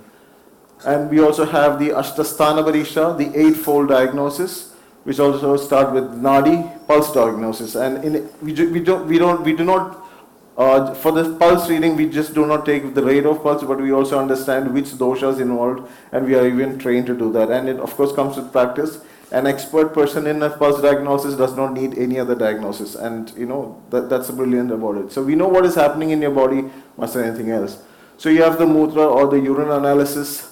In the ancient days, urine analysis was done, which is called a Taila Bindu Pariksha, which means you take a small ball of oil, and then you would put the drop of urine in it. And then based on what you see, you determine the kind of, problem the patient has. If it is, if it's too thick or if it's too watery, etc. And that's how it used to be done. And then you have the feces examination. From looking at the feces, we know what kind of problem the person has, or what kind of bowel he's having. It's too constipated, it's too loose, or if he's got any problem with absorption, etc. Jihva tongue diagnosis, we see the tongue and we know what exactly is going in the entire GI tract. Shabda sound examinations, on touch to see hot or cold. Eyes, we look into the eyes of the patient, see for any abnormalities. We test the size for the visual pathways, like how they do in the neurological examinations as well. And for the appearance, akriti in a person.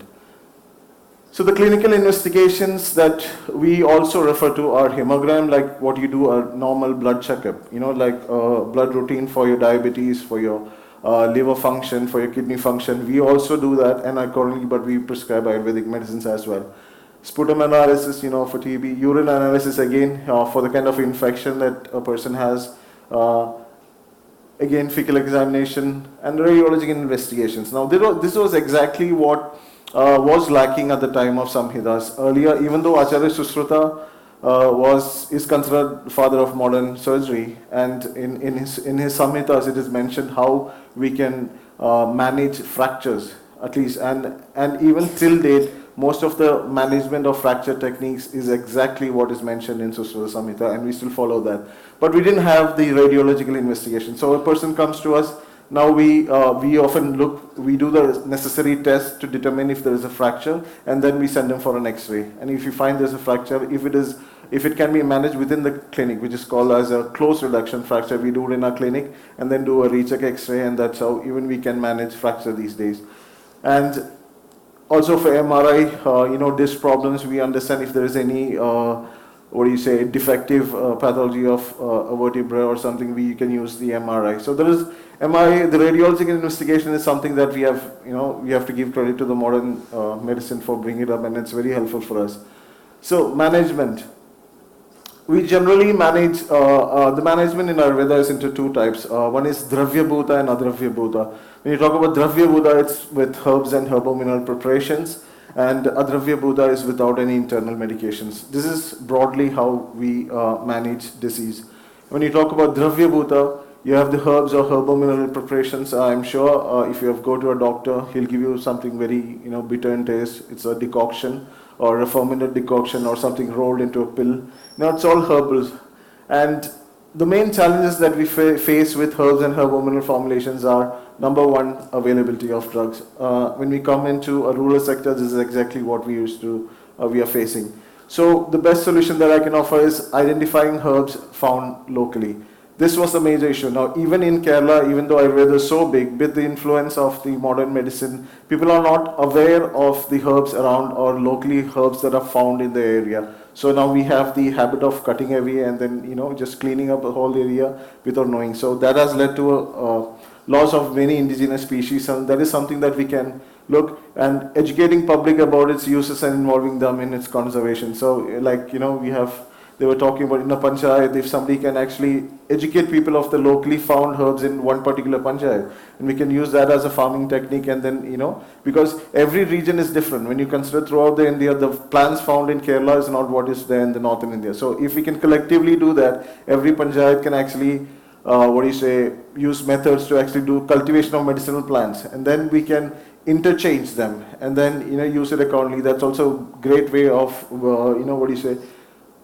preserving Ayurveda, conservation of medicine as well.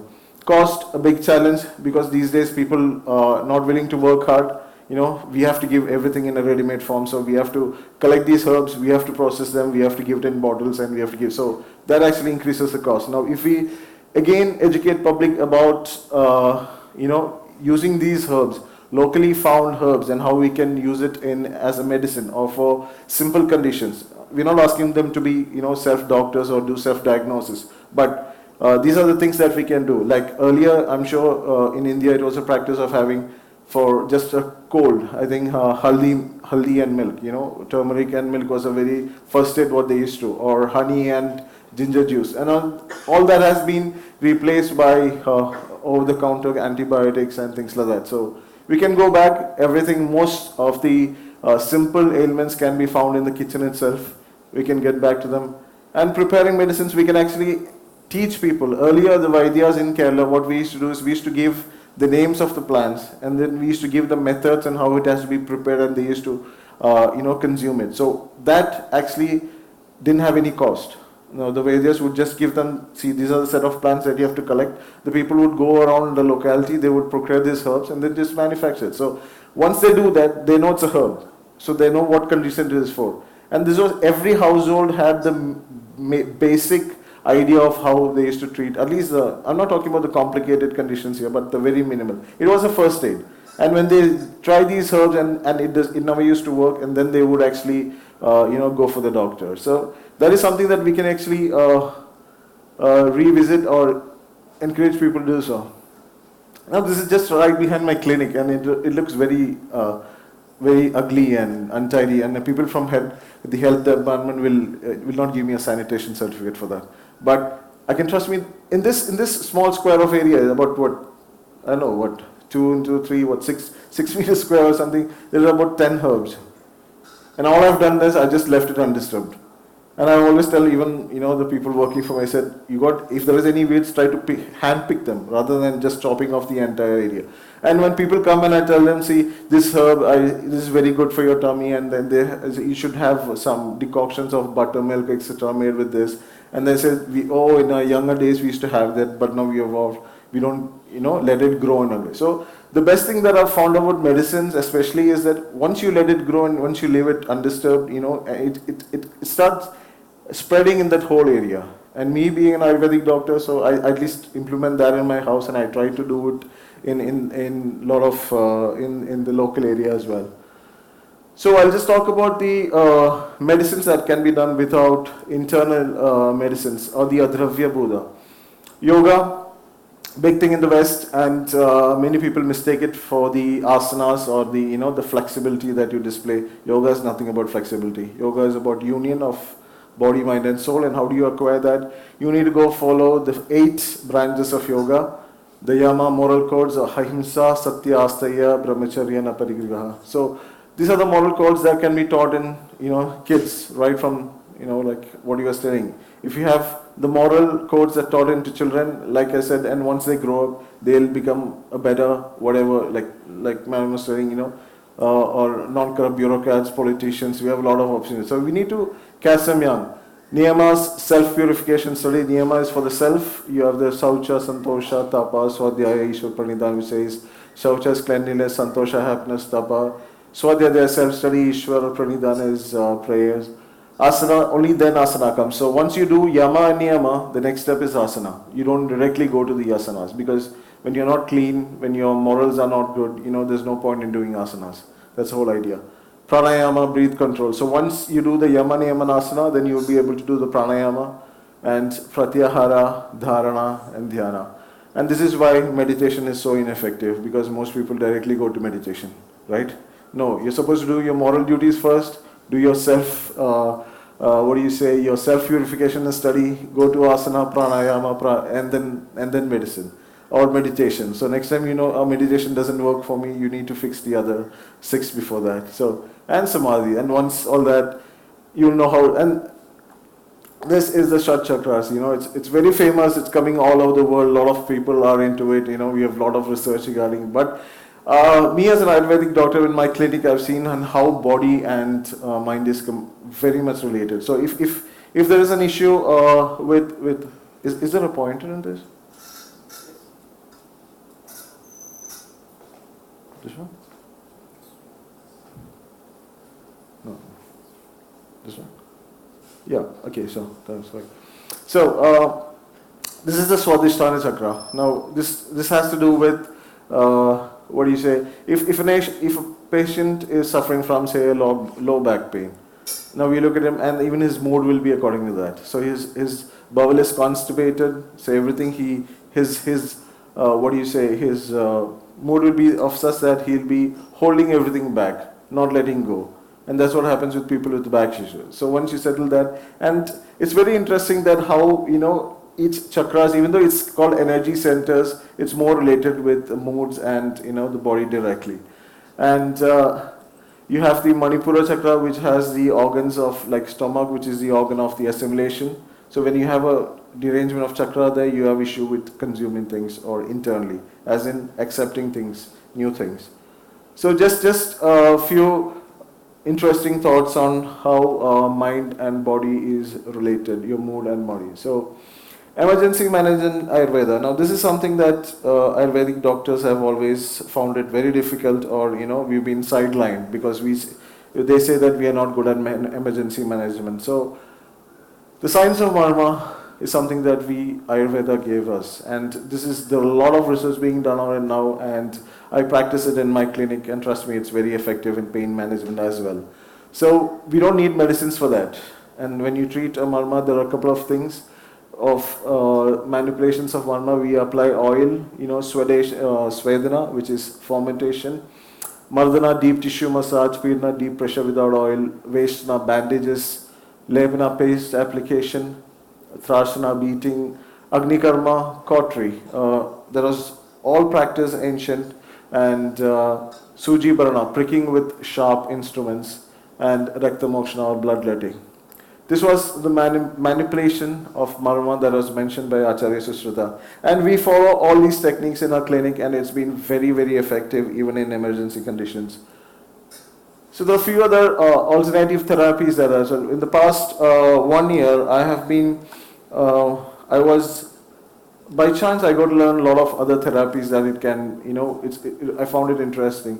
And in the last 1 year, I have been taking workshops for doctors, especially Ayurvedic doctors, introducing them to various therapies that we can, integrate with Ayurveda, or take it along with our treatment that can give immediate result to the patient, quick relief, and also reduce the cost by a very big margin. So a couple of the therapies are trigger point therapy. That is something huge in the West. In the sports, in the sports world, it's coming up. like big thing, trigger point therapy. And it's very similar to the marma points that we've been doing. And since I'm an Ayurvedic doctor, we can easily connect with these therapies. And we thank, and interestingly, every new therapies that are coming up, we can actually go with it. Cupping therapy.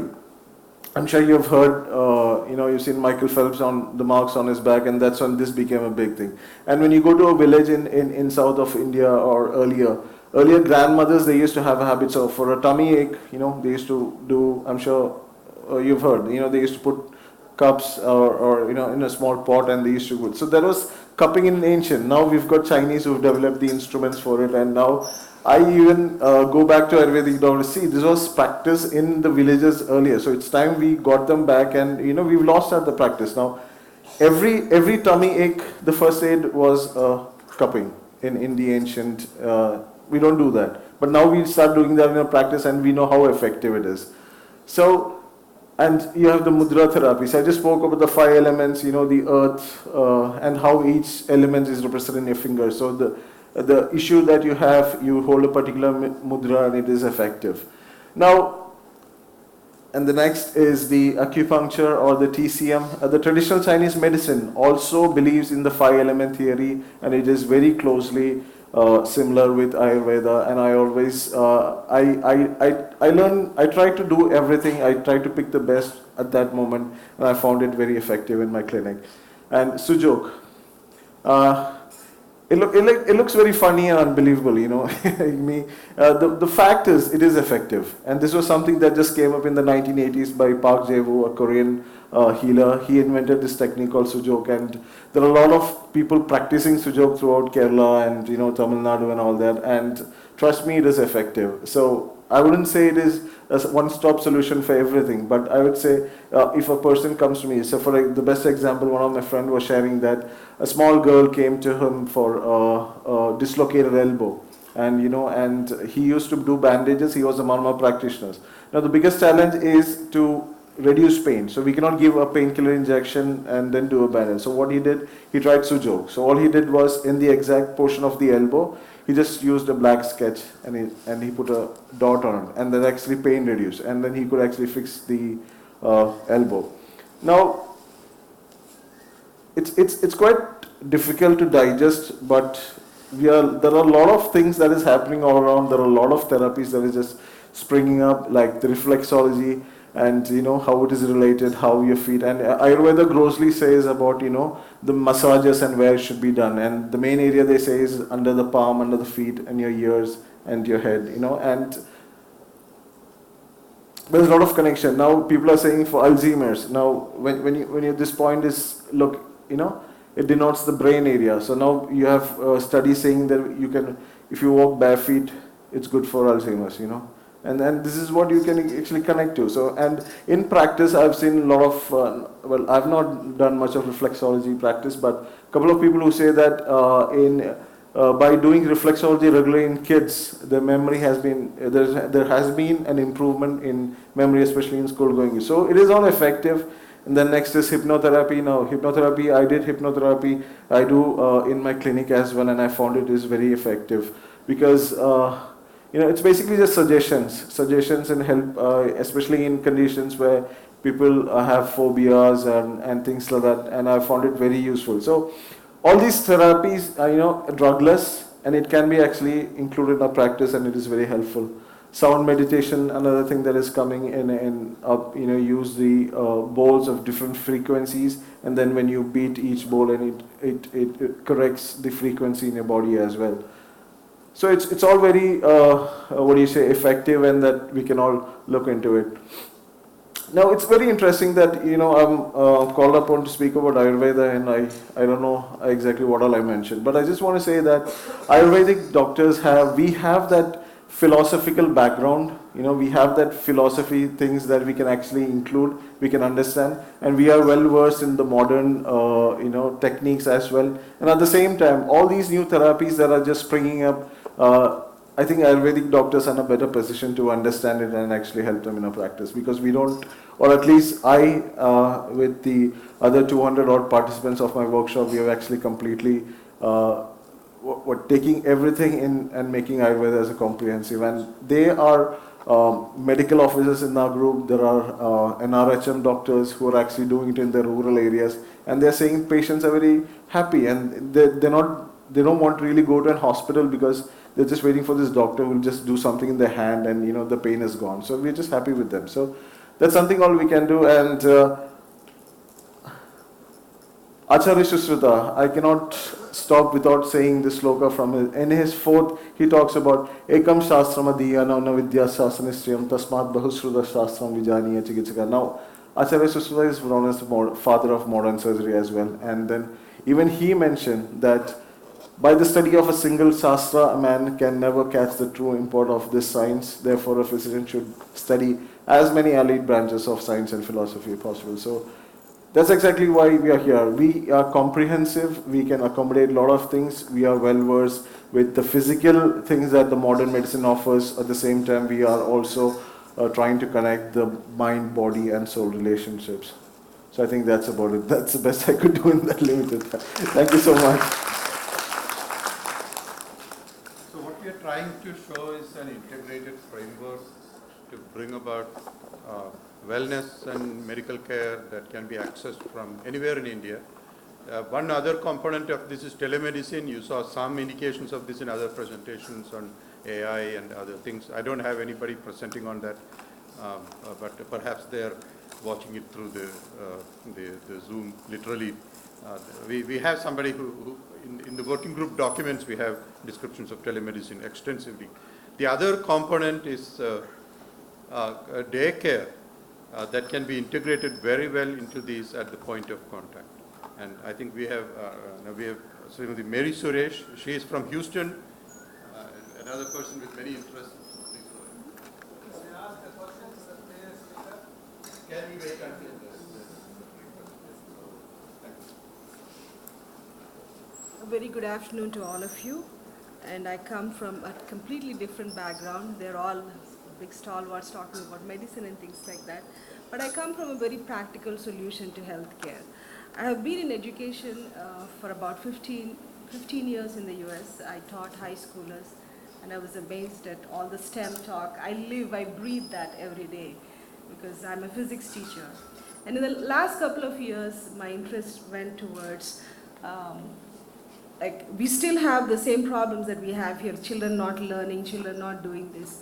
So I said, okay, let me go back to the very basics and see where the problem lies. So in the past 2 years, I actually started owning and running daycares. And to me, it's a very eye-opener because we only thought that the best daycares are in this suburbans with playgrounds and things like that. But what I realized was the majority of the daycare systems in the United States, about 80% are actually owned by individuals who have really no big resources, but they still manage to run it. And they serve actually people who are in low economic group, like really low as in, I own 2 of them and I've been running them for almost a year now. When I say low economic group, there are times when I hand over a child with a diaper and say, Mom, make sure you put it on for the night and bring it back. So I'm actually taking care of the child and I'm ensuring that the child comes back safe tomorrow to me. So that is the kind of parents I actually have to deal with. And so when this talk came about, I said, okay, let me actually find out what's happening in India with the child care system. And I just want to give a little bit of introduction to what is child wellness. What do we consider as child wellness? One is physical health and growth. The next one is social and emotional health. And the last one is cognitive development. And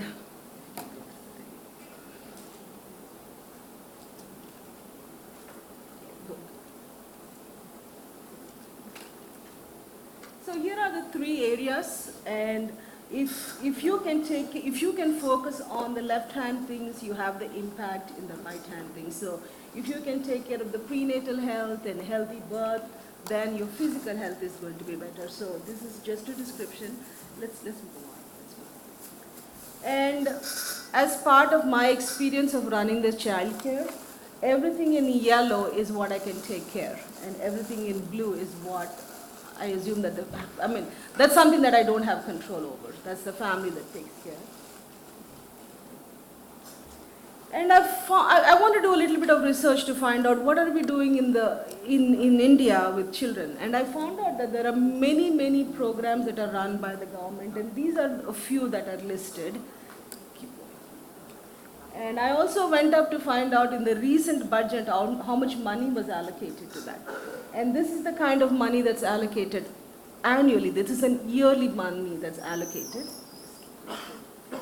And in spite of this, the shocking thing was 4 out of 1,000 children do not make it to 5 years old. This is the data that was produced by the Child and Women Welfare Department. And 50% of them are because of malnutrition. And 37.9% of our children are considered stunted. 36.3% are underweight. And we have 52% of our children are malnourished. That's mind-boggling. And 4 out of 1,000, it might seem like a small number, but it's really not. So when I was discussing this with my son, he said, "Mom, it's like, okay, I start off this year in preschool with all my friends, and next year I can't see 4 of them." So that's exactly what this means. So that is a staggering number. So how is United States dealing with something like this? One of the things that they do is okay, first of all, who wants this care? And of course, in our traditional Indian system, we say, hey, family raises the children, we don't really need outside care. But think about all the women you see in the malls that work, and they're there from morning 8 o'clock to 6 o'clock. So what do you think, who do you think is taking care of their children? They're in small towns. And the village laborer, she gets up in the morning at 6 o'clock and goes and works in the fields. Her child has to be taken care of. So who is taking care of it? Can you continually depend on the next door lady to take care of your child? Maybe not, because there are many aspects of the child that need to be developed before they're 5 years old. And that's basically what is integrated into the United States system, where I have a daycare where I really serve low income, low as in people who have a 0 paycheck, but the mother is going and looking for odd jobs. And those are the kinds of kids that we serve. We open at 6 o'clock in the morning and we close at 6:30 in the evening. We feed them breakfast, I feed them lunch, I feed them a snack, and I give them a dinner. So pretty much a child is given, and part of the money, sometimes the family pays the whole money, sometimes part of the money is paid for by the government and other part by the mom or the parents. Sometimes the whole money is given by the government. Of course, there are many restrictions. There are 4 people that can walk up to a daycare and knock on my door and say, from tomorrow you're shut, because those are 4 aspects. There is a health inspector that can walk in anytime he wants. There is a licensing person that can walk in anytime he wants. There is the fire code person that they can walk in. And the other person is any random person can report and say, hey, I was passing by this way and I saw that the child was running around, it was not safe, and they can report it. So there are many systems in place, and every single day I have to document what food I provide to the child. Like breakfast, I have to fix the menu, and it's a portions that you decide. And afternoon, dinner. And at the end of the month, I have to produce, I say this is how much I cooked and this is how much I bought, and based on that they reimburse. So it is not a perfect system, but it is a system that can be used in India. And I'm thinking there is an opportunity for, especially I was very interested in Sir talking about panchayats and all those things. And I am actually working with Uttar Pradesh government to present a white paper on it. So I'm saying, okay, I can create a model for you all, so, which you can duplicate in the rest of the places. And if you have any questions, you can ask me. I'll stop here. Perhaps the panel can close out. Posters are all ready for you to see, and I think so is coffee. First question, the first speaker, in spite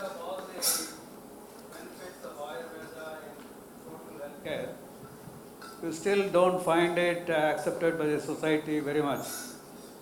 Most people only go for allopathy. How do you solve the problem? I think it has to come from the government, because there's something called as a similar situation in China. It's called the traditional Chinese medicine, right? Acupuncture is part of that. And Chinese government and they did research in their traditional system of medicine, and it is the first point of contact in many of the hospitals there, and modern medicine is, practiced along in majority of the hospitals. So if, rather than, I think now Ayurveda is looked at only as for medical tourism, where people come in to just take treatments, and it's high time actually the government should realize that, it is actually a very good system which given proper support, and if there is a research done within the system, rather than trying to make Ayurveda on par with the modern medicine, or and trying to analyze Ayurveda based on the parameters of modern medicine. Now, that is the biggest thing that is happening right now. To give acceptance of Ayurveda in the US, we are trying to wrap Ayurveda in with the modern medicine, label, and trying to send it there. And that's the reason many of the companies who ship their products to other countries, that is treated as a supplement, health supplement, and it's not as a medicine. So Ayurveda itself is not treated as a system everywhere. So I think the awareness should start right here, because this is the place where Ayurveda is, and especially in Kerala, because the way they practice, it's very different, and they are giving good results. So if government can look into it, what Ayurvedic doctors can do and how Ayurveda can help, and I think that is the best way to go about it. I think as Ayurvedic doctors, you should push it forward with the government, any government. Kerala, I know there are a lot of doctors who specialize in this, but in other states there are very few. And the main reason I think is for the time taken to heal a certain problem. If somebody goes with some problem, it takes more time to heal or treat the person than compared to allopathy. You have some immediate response. Is that right? No, sir. I think that is also a wrong concept that people have. Now, if somebody comes to me for fever, if I don't treat it within a day, or within I shouldn't be sitting there as a doctor, or I won't have a long life as a doctor, because I can't say that it's an Ayurvedic way of treating. Your fever will take 3 days. It's not possible, right? People come to you with an ailment, you're supposed to deliver. And Ayurveda is not slow as many of us believe. It is fast, and the practice that we do, it is effective as well. So I don't think that's the concept. And yes, for chronic treatments, for chronic ailments, it does take time. When you're talking about somebody recovering from a stroke or paralytic condition, so you have to give the due course of time for its recovery. So that's when it's chronic. So otherwise, Ayurveda equally is effective. Do you have any treatment for autism in Ayurveda? There are a lot of doctors who are specialized in autism. I would like to name Dr. M.K. Prasad. He's also the principal of Ashtanga College, and he's a very good doctor in autism, and he's been doing very well. And autism also is a condition that, the cause of which is not clearly known. So if we try to understand the importance of, the maternal health care, and when you try to, implement the prenatal the correction that you have to do. Now, prenatal and postnatal, that is something that Ayurveda speaks a lot, right? And all the examples that I gave, we are talking about a lifestyle here.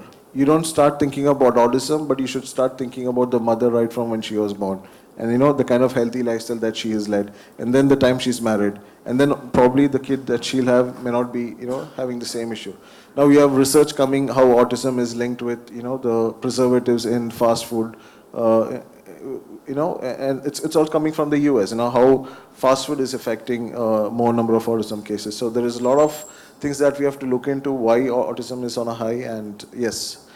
No, somebody who has a very sedentary life with the normal home food, cook, still they have autism children. Again, sedentary lifestyle is not something that is good, right? It's not only on food. So this is the kind of argument many people give. I've never have food from hotel. I just always have home cooked meal. you're not supposed to just sit and eat. You're supposed to move around. There are a lot of exercises that you have to do. You're supposed to walk. Your metabolism has to be high. It has to be good. Otherwise, you're going to have this problem. So food is just one aspect. Your lifestyle, right from what you do, right from if you're a person who have like home cooked meals, but you end of the day you sit on a computer throughout the day. That's it.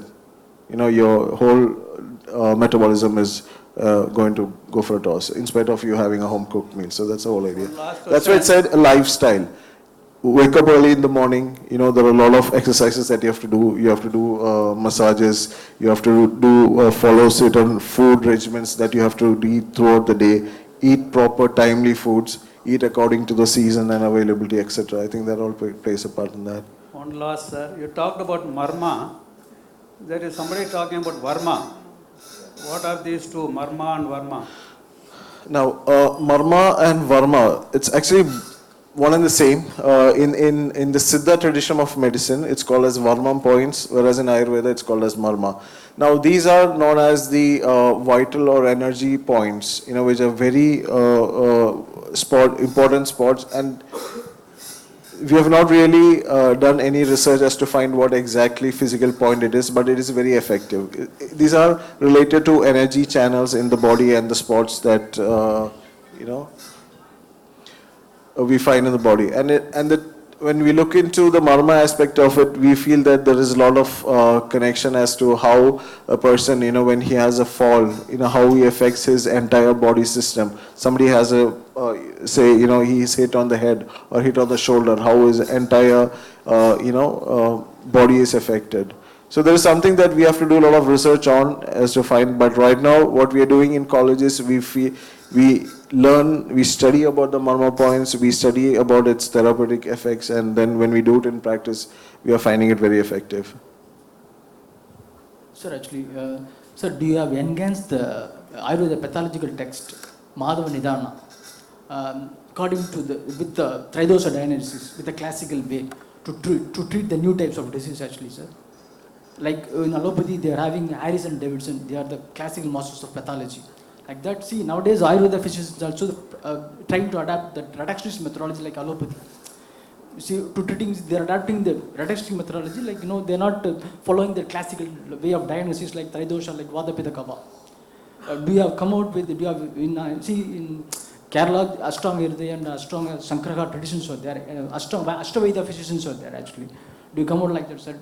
Okay, that's a very controversial question actually. If I say the reduction method is not good, then I'm going to go back home and some people are going to fall. And if I say stick on the classical way, so what I believe is, I think Ayurveda is a system on its own. It's better not to, measure it with the modern parameters. I think when Ayurveda, when looked at with an Ayurvedic perspective, has the same results. So what I'm trying to say is, with the reduction methodology that you're talking, it's very difficult because we treat a person. We do not have a condition, that is, we do not have fixed rules for all the diseases. And for fever, it varies how we treat him, her, it differs. It's catering to an individual. So that's why Ayurveda in a way has failed in this system of, the reduction method that we're talking about. We have not found a single drug that is effective in all conditions. So I think it's based on individual, and that's exactly how it works. And there is also a point where I think even modern medicine has a limitation, because when you give one drug for every person of different constituencies, it need not work in the same way. Yeah. So I think it's better if you leave it alone rather than just mixing up on the principles. Yeah. I became to know, sir, the lifetime has increased by applying this herbal medicine in cancer patients and AIDS patients, and also chikungunya and certain new diseases. It has very effective, I heard so. Whichever allopathy fails to treat some disease, they come for the homeopathy, the herbal medicine. But do we have a proof, database regarding this? Because whether it is in only hypothesis or whether we have proved really, because if we do that, it is a contribution to the world, diseased world. Yes, sir. I would say what do you say about it? chikungunya was something that is quite new And in Kerala, like people used to go, to a modern for quick relief, and when they didn't, they used to come to Ayurvedic doctor. And I could say that Ayurvedic doctors have been able to manage better, chikungunya and arthritic conditions as such. And yes, documentation now, like I said, we are developing this habit of documenting all that is, we are done in our clinics. So in future, I'm sure we're going to have a strong database and what we can do and what we cannot. Now, cancer, sir. Again, there are a lot of doctors doing good work. There have a lot of doctors who have been very successful in managing, at least helping people. And because it's herbal medicine, there is a whole. I think there is a holistic approach to it. Giving people hope and giving them faith, and rather than just because. Mainly with cancer, what I feel is, with the heavy dose of medications, even the people feel very low in energy. So that is something that Ayurveda, etc., can work on. Yeah. Yeah, thank you guys for both your insights, and I'd love to hear yours. But for what I would notice is the garden, and what I've seen in America is that we trust more in the pill than in the lifestyle choices, right? So we'd rather take a pill than have a better diet or do the walking, doing the exercises. And that comes back to the daycare side, where at a young age, if the kids knew the garden had these different herbs that had medicinal properties, if I knew bitter melon could help regulate my blood sugar, would I be susceptible to diabetes when I'm 60 if I started eating the bitter melon at 10 or 12 or whatever age you're going after?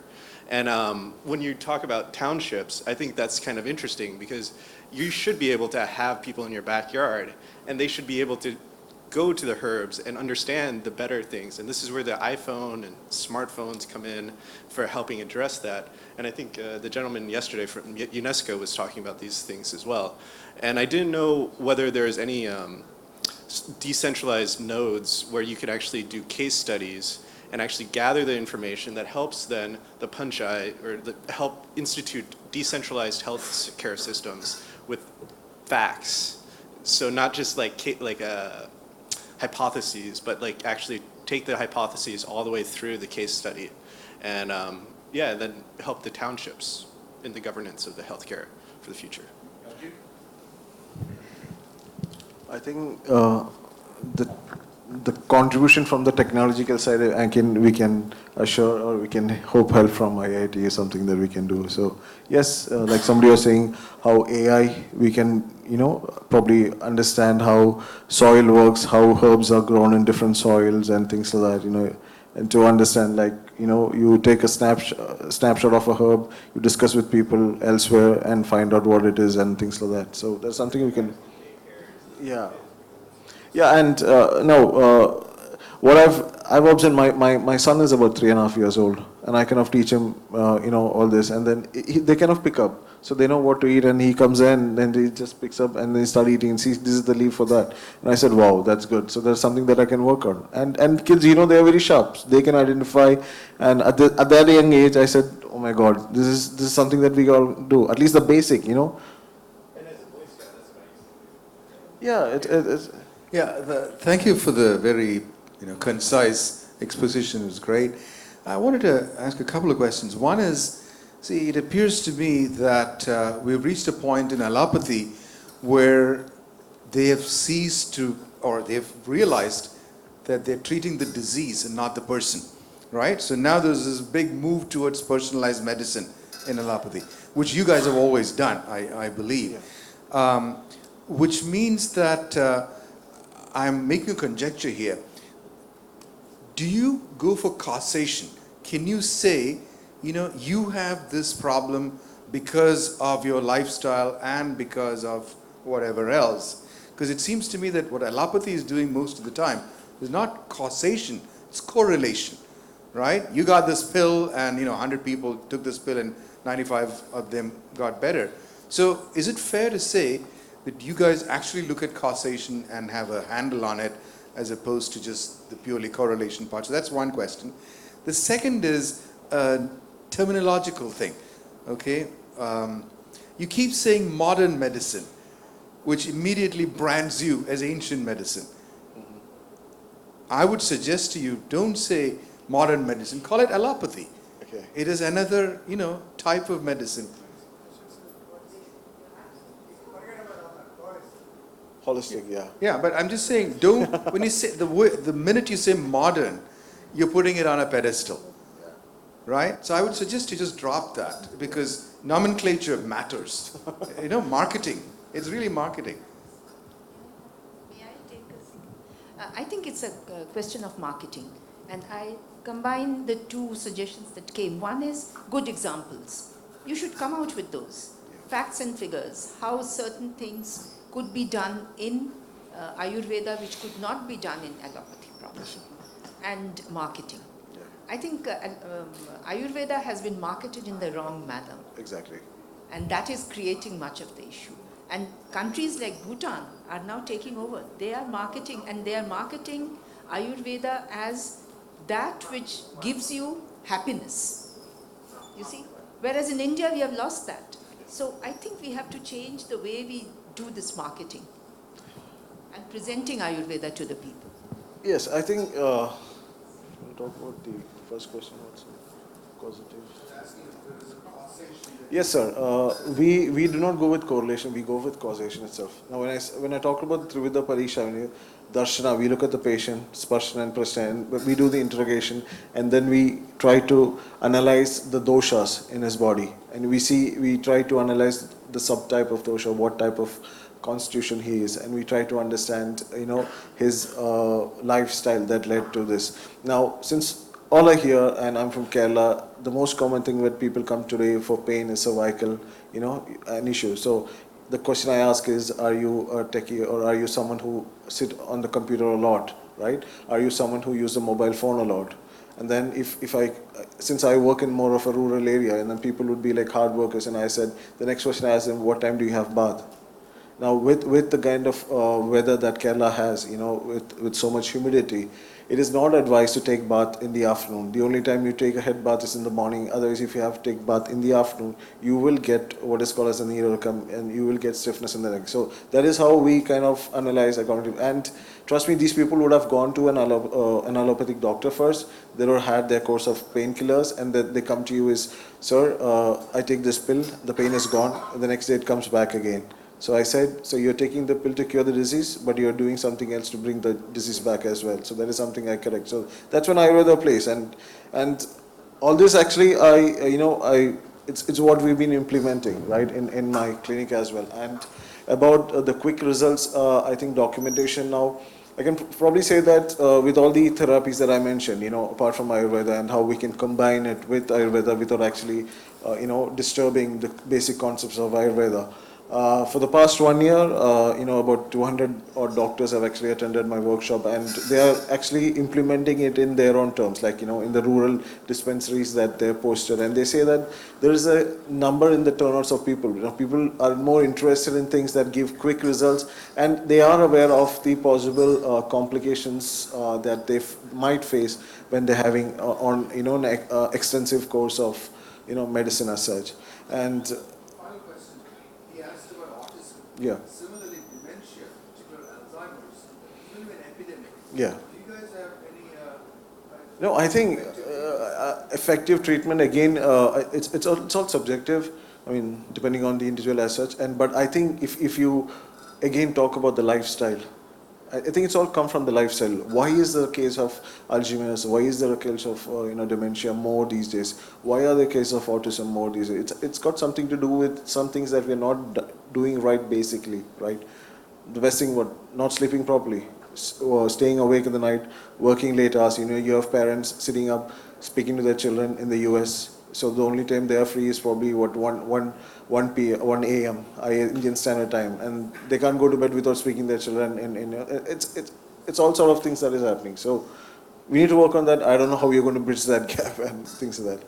And another thing I just want to talk about, I think it's allopathy versus modern medicine.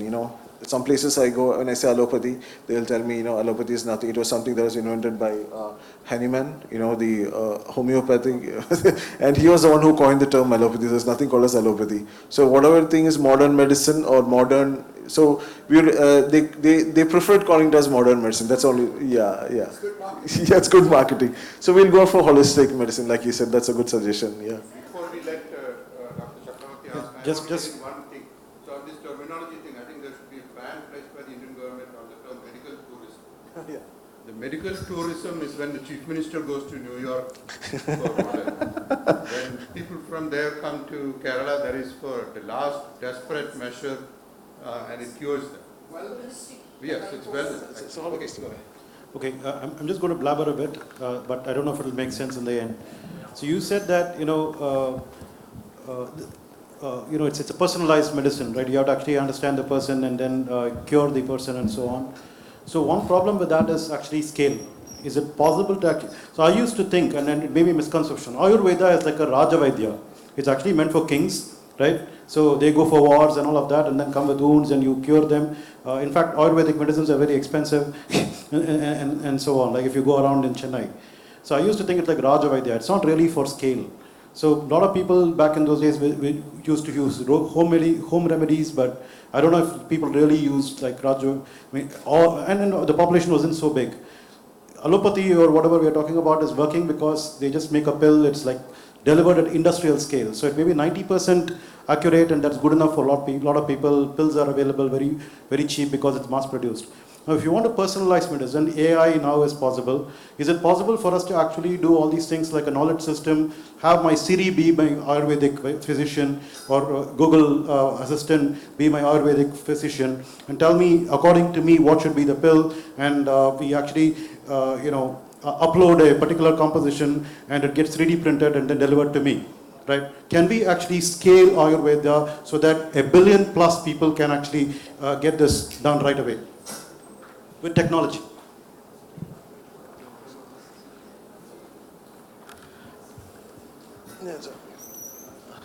I think it's a definite no.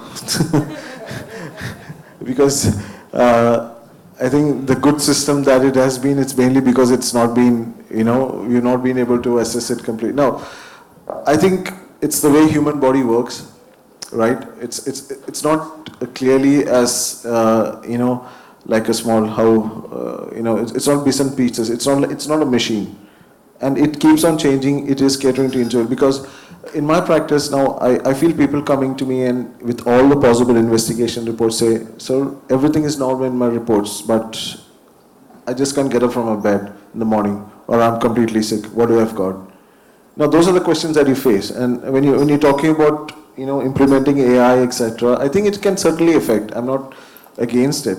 But then I think there has to be a doctor on the other end analyzing correctly, because that sends signals, or it keeps changing, right? There are a lot of ifs and buts, possibilities and things like that. Because some people might be coming with an issue that they had, 5-year-old. You have a successful business person, coming to you saying he has a phobia of flight. He can't fly. And then you need to take back to a time probably when you was 5-year-old. And I happen to know all that through hypnotherapy, and I actually, in an experience I would like to share is then he's a very successful person. Now he has this fear of flight. And what do you do with a person like that? Now, with the kind of thing that I did with hypnotherapy, I realized that when he was 5-year-old, some of his brothers got him and threw him into a pool.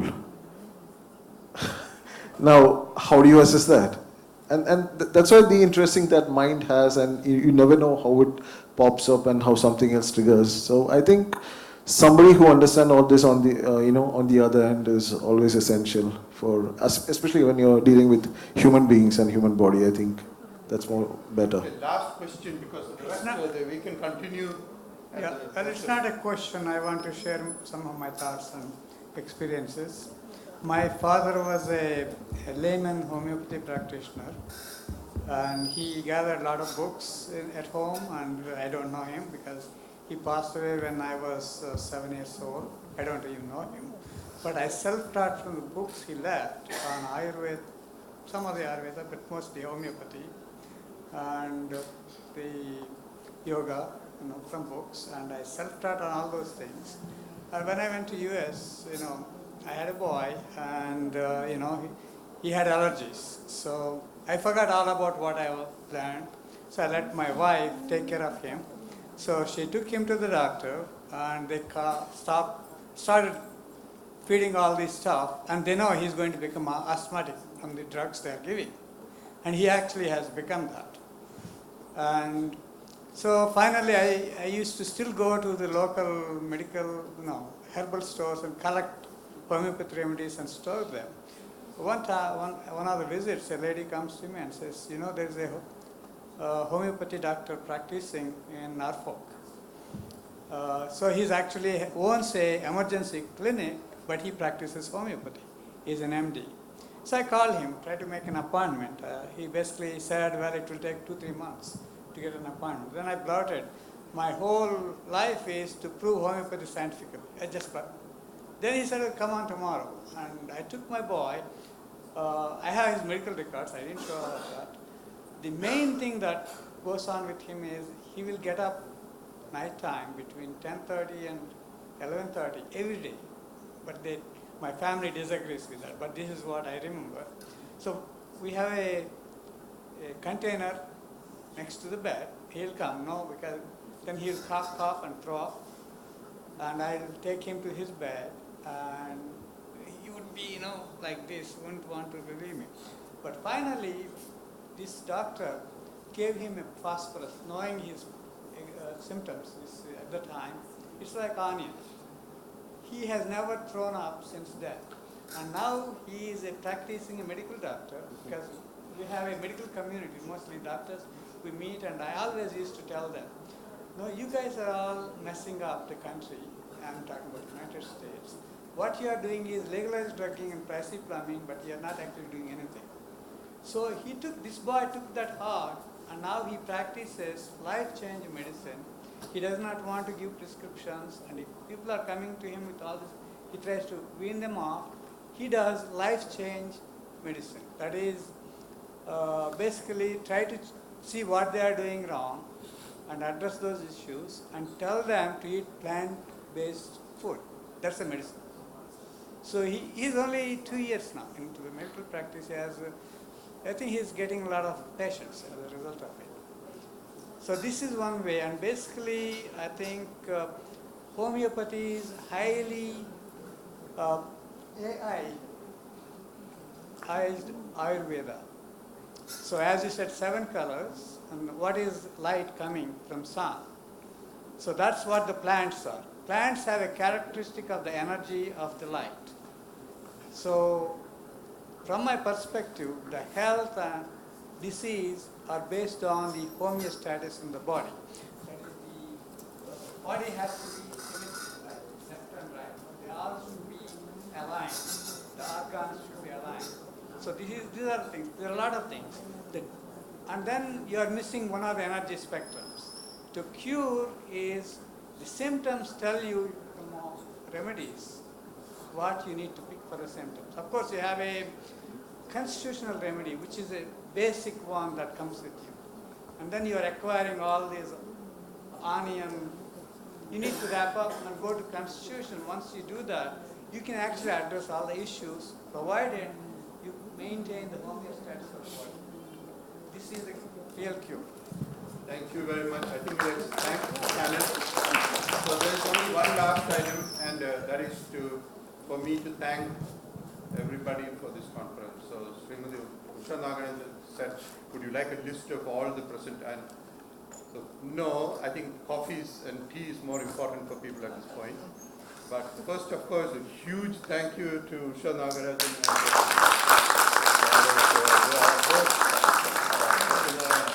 So let me go back and just say that, look, when we had, I think it was Raju's fault that this conference was set up.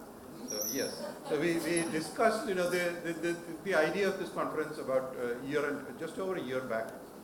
And, as we went through it, there are several issues to deal with. One is that some of the participants are, on the other side of the world, 12 hours or whatever away. Some cannot come, some had to change plans, some are in different places. This is a vast array of skills, and it's not a conference where everybody comes and talks about the same thing. But ultimately, if you think about it, they all came and talked about the same thing. It was village self-sustenance. So This was, I had, of course, serious doubts whether we were going to fall on our faces on this. And it is, no, I had huge gratitude towards everybody for making this, in my opinion, much more successful than we ever dreamt about. And we hope we can go take this success forward. And I hope I'm not running the next one. But I hope there are next ones. But it's not just about talking about concepts. It will be reporting progress towards the India of, that we would like to see. Okay, and we can see that there's so much going on. So I just want to say thanks to everybody for participating. It has just been a fantastic experience for me.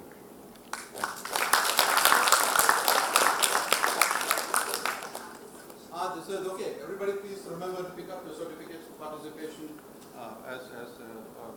And there's 30 posters there for you to see. So please enjoy the rest of it.